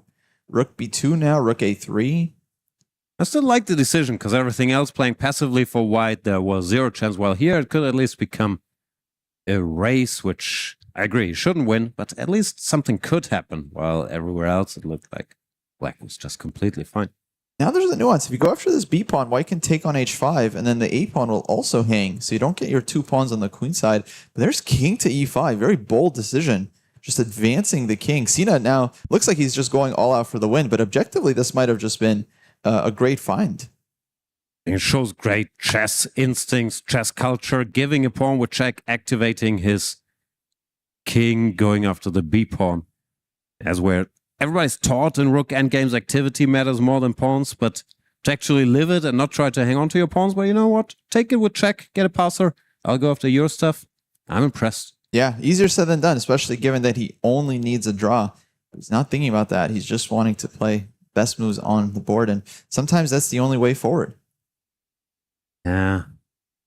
Now, how does Serrano Sometimes. make progress? I don't know, it feels like it should be a race, but it's not even so easy for white to mobilize. If your king moves forward, then the g2 pawn could get taken, which you don't want because you're losing your winning potential. King to h3 is a bit of a sad move, stepping away from the center. And Serrano here needs to come up with some rook endgame magic because black is a very simple plan. King c3, king takes b3, just promote one of his queenside pawns, and white's Best chance might be to go pawn to f4. on f4. Very strange move, but the point is if the king then takes the pawn on e4, then you have rook e5 check, you take on e6, and at least it becomes a race again with the passed f pawn. If not, you can keep running with the f pawn. I like f4. I don't see another really sharp try here. Serrano clearly calculating, spent over 30 seconds. There he on his move. goes. There he does, finds it. Gives the central pawn, but his point is then rook e5 check. Creates his own passer. Yeah. At least you get a race, but Sina, not hesitating much, seems to still know what he's doing here. I'd be so nervous trying to count f5, b3, and so on, but looks like Sina Movahed has everything under control. a3, both sides getting two passed pawns here. As he takes this one to check, white's going to advance now. I think king f4, maybe king h4, trying to get out of the way. I think it makes a big difference. Yeah, he goes king h4, probably rook b1, or do we have time? Do we now have time for a4 if g4? But white's Right. f pawn is faster. f6, f7. Ah, yeah. Okay, we have to stop it eventually. I think rook to b1. I think black has to kind of blink first, get his rook behind the pawn, but then collectively his two pawns are further advanced. So yeah, objectively black is not worse here at all. But I think someone's winning this game, Jan. I feel like draw is the least likely result at this point. No, what I like about it from white's point of view is you have a chance. You might be lost, but someone was gonna queen. While the other stuff, nothing was gonna happen. Yeah, at least you have a F6. chance. Draw is not suitable here for white at all. Here's f6. Okay, rook behind passed pawn. No, he just advances. He's still got time. Serrano's shaking his head. I think these guys already understand. This race will not end well for white. Seems like black ultimately is leading here, but we never know. And now black's winning. King g5 blocking his g-pawn.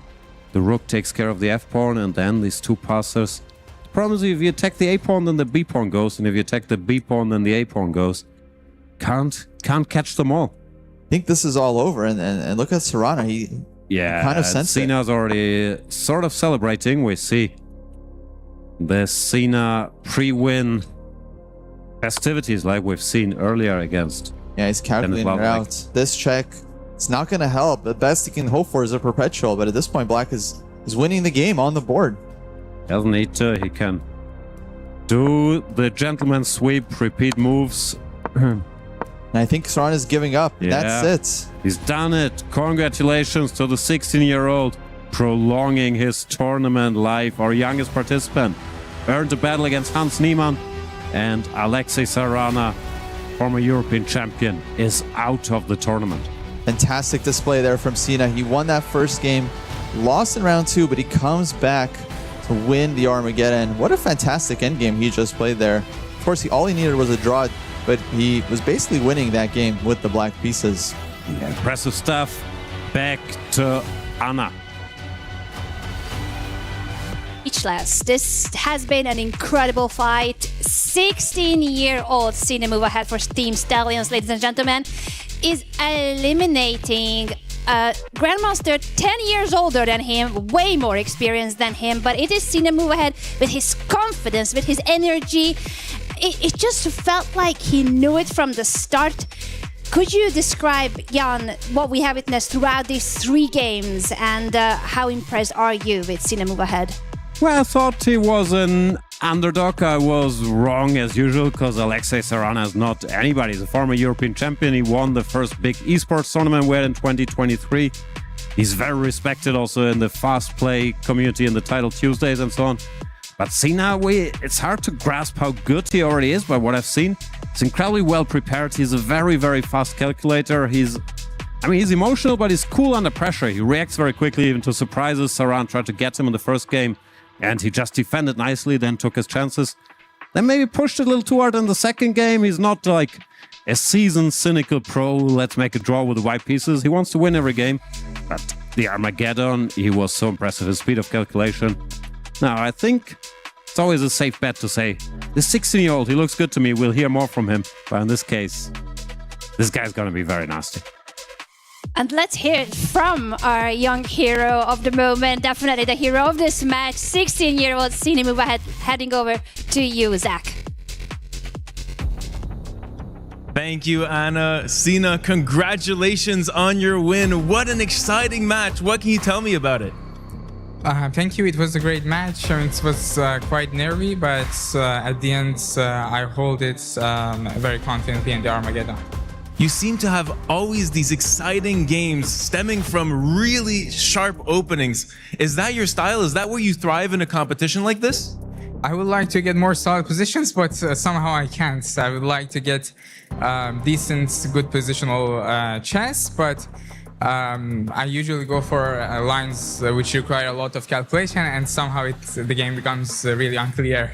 And tell me about that first game, the Marshall Gambit, a super, super sharp try, and suddenly you just had a winning position with a white king on a3. Can you tell me about that? Yeah, it's just, I couldn't understand the position, but I was just trying to make moves. In the opening, I was surprised, and I went like 3 minutes down, and it was really tough to bounce back. Yeah. Sorana had this kind of comeback win in that second one, surprising you. What was your identity coming into that third one? Were you like kind of deterred from his win?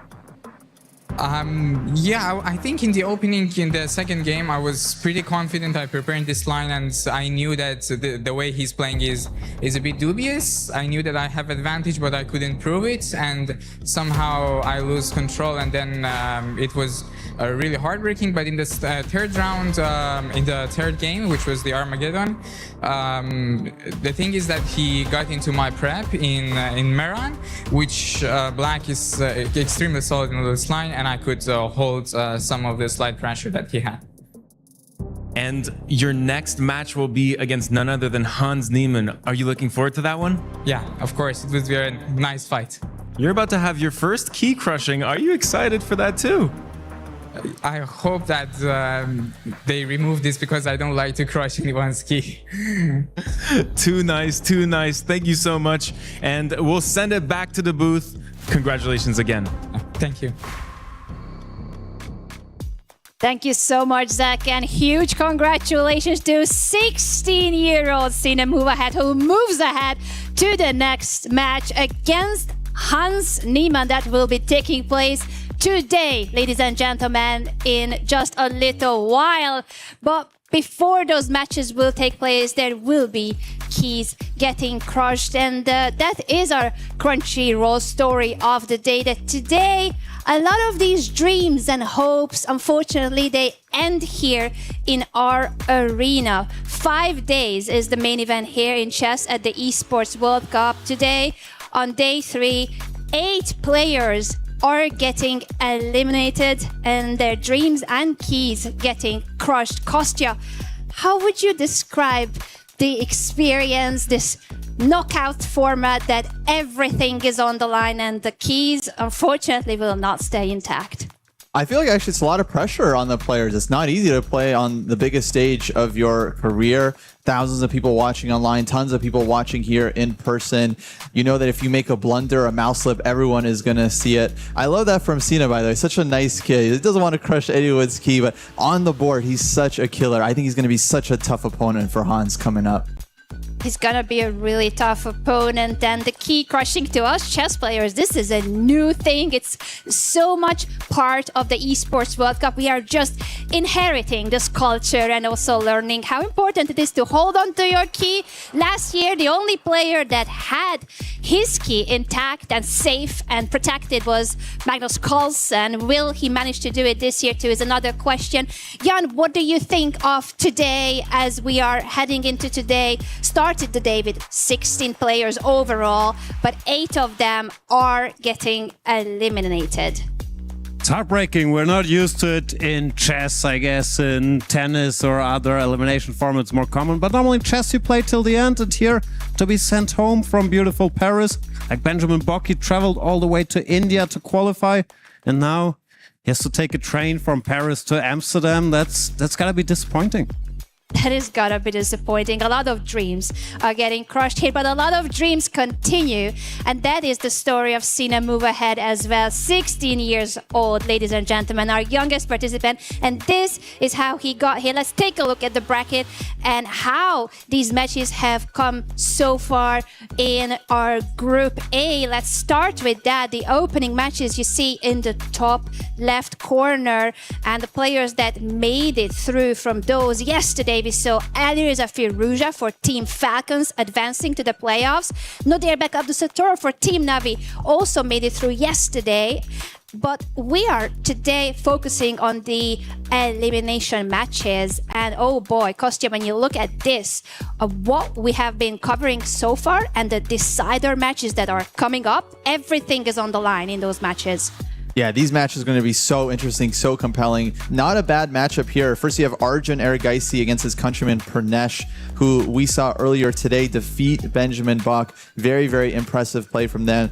We're also going to see Duda there going up against Nihal Sarin. Here we see Group B of the bracket, where Hans Niemann and Denis Lazovic now are going to be playing their deciding matches. Hans, of course, facing Sina Move Ahead, and Denis Lazovic playing against Jan Nepomniachtchi. Incredible matchup there. Only one will be advancing to the playoffs, and the other one going home.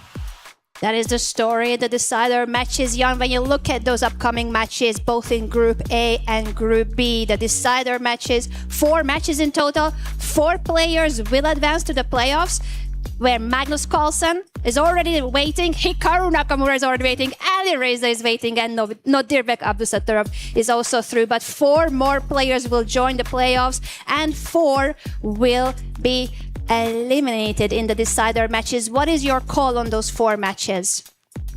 Very hard to say. I'm really looking forward to Niemann against Movahead, because Hans, of course, one of the most known chess players in the world, but I feel like we might be witnessing an origin story here.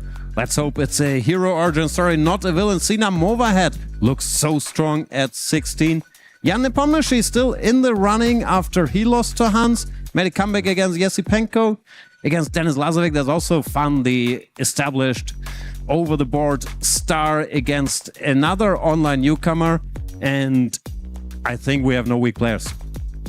No weak players. These are the top chess players, ladies and gentlemen, in the world. The fastest, the strongest. This is a speed chess format for all the marbles. $1.5 million is at stake. And if you make it to the playoffs, that's a huge chunk of that prize money and very precious club championship points. For AGAL, the leading club at the moment, Denis Lazovic is their biggest hope to score here in the chess event. While for the defending champions, the Falcons, they need both Hikaru and Alireza to win the tournament, well, one of them to take the trophy and get 1,000 points for the Falcons. Of course, Magnus Carlsen will try to score another 1,000 points, as last year he did for Team Liquid. So far for Team Liquid, it's a disappointing EWC, but I think all their hopes are on these final 2 weeks and Magnus being one of their top scorers. And Nodirbek Abdusatorov, his team right now is in 3rd place, chasing the Falcons, chasing AGAL, and if Nodirbek does well in the playoffs, anything can happen. With only 2 weeks to go and millions of dollars on the line in the club championship, $1.5 million in chess. This is just high pressure, high stakes, and every single day is a great day for us to spectate. I feel like when it comes to what Sina said about the key crushing, he was really happy about winning, very confident about his play, but he doesn't want to crush his opponent's key, and he'll have to. He'll have to. He's just getting ready to do that, and we will witness that historic moment. So once we are ready to show you how that is being played out here, we will head over to the key crusher. But until then, let's take another moment to recall what we have witnessed so far overall in our 2 matches, and how do we think our two heroes from our arena will fare overall? Kostya. Well, right now, first off, we have Pranesh, who defeated Benjamin Bach. He's going up against Arjun Erigaisi, who he's probably known for many years now. They both come from India. Arjun has been in the world's elite for the last several years. Pranesh still trying to break through. So for him, I think it's going to be actually very tough to go up against someone that he probably considers a stronger player, probably looks up to Arjun. So that's going to be very, very difficult for him. Maybe a similar story for Sina. I mean, he's been watching Hans play for the last several years, reach the elite status, maintain his status up there. But at 16, I feel like he doesn't have time to be nervous. He only knows one speed, and that is to attack. We saw in that second game, Sina just needed a draw, but he stuck to his preparation. He plays one of the sharpest openings in chess, and he ended up losing that game, but we can see how he plays, right? He's always playing aggressively. But of course, Hans is a very experienced player, is I think a bit more universal than Sina. He can play in all kinds of different styles. Ultimately going to be a very difficult uphill battle for both of our underdogs. Uphill battle, underdogs, but less pressure on their shoulders. And what I witnessed, by the way, and I was going to tell you guys, you were so focused on the games you couldn't turn around and see, but in the audience, in the first row, we had Grandmaster Parham Maksudlu. He's already not here, Jan, don't worry. Sorry, it's too late. But he was sitting in the first row, rooting for his countryman, Sina move ahead. And this, you just love to see it.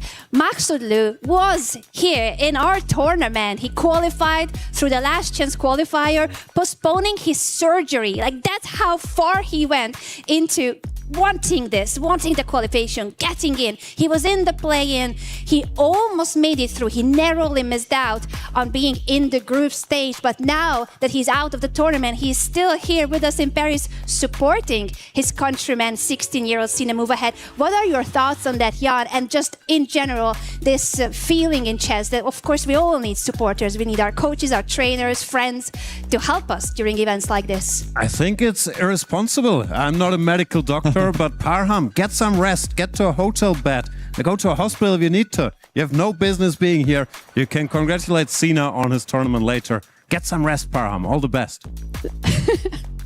So very caring words from Jan. Of course, we want a very speedy recovery for Parham, who had surgery just before the play-ins and is still recovering from that. But he loves chess. He wants to be here. He wishes he would be the one playing, but if he cannot, he did not make it through to the group stage, then he's rooting, of course, for his countrymen, Sina move ahead. And for us to be here right next to Rainbow Six Siege, we are lucky today that they have not started the competition there yet, because oh boy, it does get loud. No, I'm just kidding. I love it. I'm living off of this environment. I don't know how about you guys, but I feel like every day, yes, it's loud. Yes, the crowds are cheering, but it just makes everything even more exciting. What is your thought on that, Kostya? For us chess players, silence is what we are usually used to in a playing hall, and this is a very different stage. No, exactly right, Anna. I think it's actually very cool that chess can actually be an exciting game. We all grew up watching chess as if it was golf. You gotta be quiet, hush hush, respectable, gentleman, right? And I think that is very much chess's nature. But at the same time, it's so cool to actually have a live audience for chess, an audience that can cheer for the players. Guys, keep it down. We're talking. I can't believe you said they haven't even started yet. They're so loud over there on that stage. No, but I've been going around the venue, checking out some of the other games, Rainbow Six, Rocket League, and these fans are tremendous. They've got their own cheers. They're pumped up for their teams. That's another thing that's new for chess. Normally, you're just playing for yourself. Now you're representing your team. You got a lot on the line, and I think a lot of these players really relish in this additional, I wouldn't call it pressure. I would say it's a bit of a mix, a support and the pressure, right? You got all these people around you, and actually I think it's very cool to see chess in such a different environment. It's a very different environment, and I agree with you that it's really cool at the same time. We already mentioned that earlier, Jan, and you interviewed Pranesh about this. He's representing Seoul Esports, and his team is not doing that well yet in the club championship. 0 points. So I was that's trying to the be definition polite. of not doing that well. Don't call me out like that. I was trying to be polite, but they are doing well today in chess because both Pranesh and Nihal Sarin, representing Seoul Esports, have moved on to the decider matches. What do you think it's like for them when it's chess, their main game? This is where they can actually score big time. It's about time, and especially Nihal, I think they have high hopes for. He's well known as a rapid blitz specialist, and him making the quarterfinals would not be a surprise. But if Pranesh can join him, of course, it's an uphill battle against Arjun, but not hopeless. Pranesh, one of the fast improving players of the year. So I hope Seoul has some other games where they can score. But in chess, I like their chances of at least getting one through to the quarterfinals. Looking good, their chances for the Seoul Esports. And when it comes to all the clubs, of course, we cannot emphasize how important and how crucial these points are for the overall club championship. It's a very tight race. Team Falcons have won it twice, the Esports World Cup. They're trying to go for their third title this year, but there's a team that's standing in their way right now, and that's AGAL. Denis Lazovic represents AGAL. He'll try this afternoon to qualify to the playoffs. We have two Falcons already in the playoffs. That's Hikaru Nakamura and last year's runner-up Alireza Firuza. And Team Navi at the moment in third place. Nodirbek Abdusatorov is in the playoffs and has been performing really well here in Paris. So looking good for those three teams at the moment. But again, the race is so tight. The battle for those points.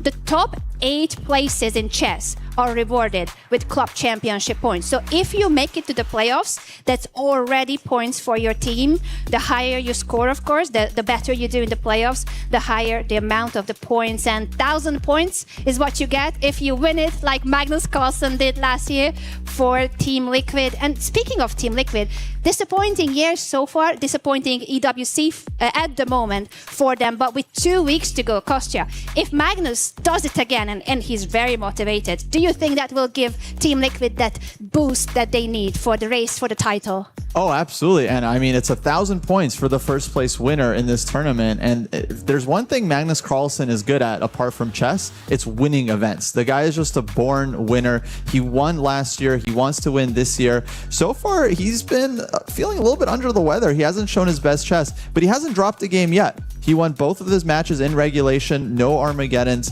So far, he's showing some of his best chess, and I think right now he's a clear favorite going into the playoffs. So Team Liquid can definitely count on him to score a lot of points.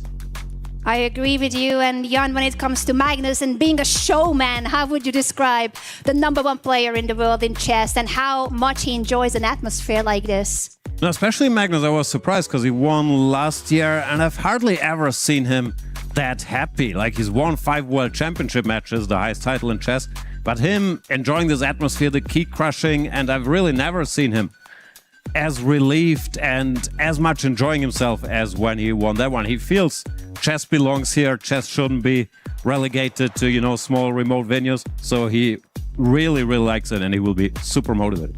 He does like it a lot, and he will want to crush his opponent's keys. But right now, it is Pranesh who will crush Grandmaster Benjamin Boxkey. This was our first match today on Stream B, and a very happy Pranesh to place the key of his opponent in the crusher. I wish we had the sound from the crusher to Kostya, because apparently it's... thank you for doing the voice acting for the crusher as well. How would you describe these moments and what it is like for Pranesh? It's his first ever key crushing. Look at that. 2 thumbs up. I think he's a bit happy there. A little too happy to crush Benjamin Boxkey. Very curious how this key crushing ceremony for Sina Move Ahead is going to go. Maybe Magnus can just step in. He seems to just really love the key crushing ceremony. Maybe he'll crush the Rana's key. Yeah? He doesn't have to actually do anything, right? You just stand there. Yeah, I think you just stand there. Yeah. I mean, you just kind of stand there. You got to let it happen, though. You got to let it happen. But yeah, we'll see how he handles his first key crush. First of many, by the way. Again, such an impressive 16-year-old. Like, maybe he doesn't win this match against Hans coming up, but we're going to see him back here, I think, for many years to come. And maybe he's not going to win it, or maybe he will. But what we do know right now is that he is ready for his first ever key crushing. He has just eliminated his opponent in a very back-to-back fight in an Armageddon against Alexei Serrana, representing Fnatic. This is Sina Move Ahead, ladies and gentlemen. Remember this name. He's only 16 years old. He's our youngest participant, and he is still in the race for a huge chunk of that $1.5 million prize pool. His opponent in the next match is Hans Niemann. That will happen today in just a little while. So as for us on Stream B, our stage, our heroes, they are gone for the day, but Where'd we everyone will go? be back tomorrow. And you're not going anywhere because Stream A is going strong. Stream A is where all the rest of the decider matches will happen today. Thank you so much, Kostya. Thank you, Jan. And thank you, Zach, somewhere backstage having a snack already or lunch. He did a great job on stage, didn't he? Absolutely. It's a bit of time, if you ask me. Keep it tight, Zach. He did all right. He did all right. And we want to thank all of you tuning in here, whether you were here live in the audience with us as Grandmaster Parham Maksudlu, or if you're watching on YouTube, Twitch, or any of the websites where it's embedded. We are everywhere, and I hope that you had a fantastic time watching the games, the matches, and all these battles for high stakes. As mentioned, the day continues on Stream A. Make sure to head over to Stream A right now, and we'll be back tomorrow here on Stream B as well for the playoffs. Thank you so much for watching us, and see you tomorrow for day 4 of the EWC in chess from Paris.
Je suis prêt, c'est parti, voir où m'emmène la vie.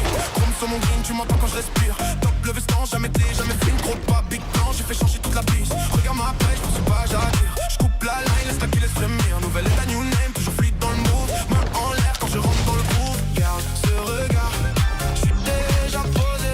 Deux pas je tourne, glace dans mes yeux figés.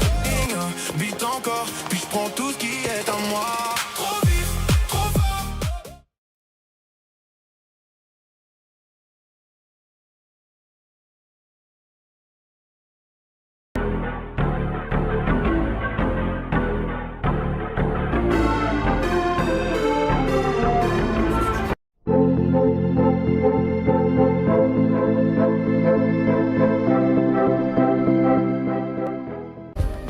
Play is in our DNA. Whenever we let it out, it becomes our superpower. Now imagine an entire city being built to supercharge it. Kadir City, powered by play. We were there. For every click, every clutch, every respawn. We were there for the years of grind, and we're here.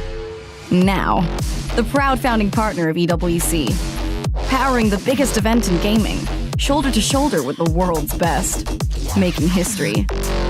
Greatness deserves a stage. Lenovo Legion, reach your impossible.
The human body was built to move, not trapped at a desk in one singular posture for 12 hours a day.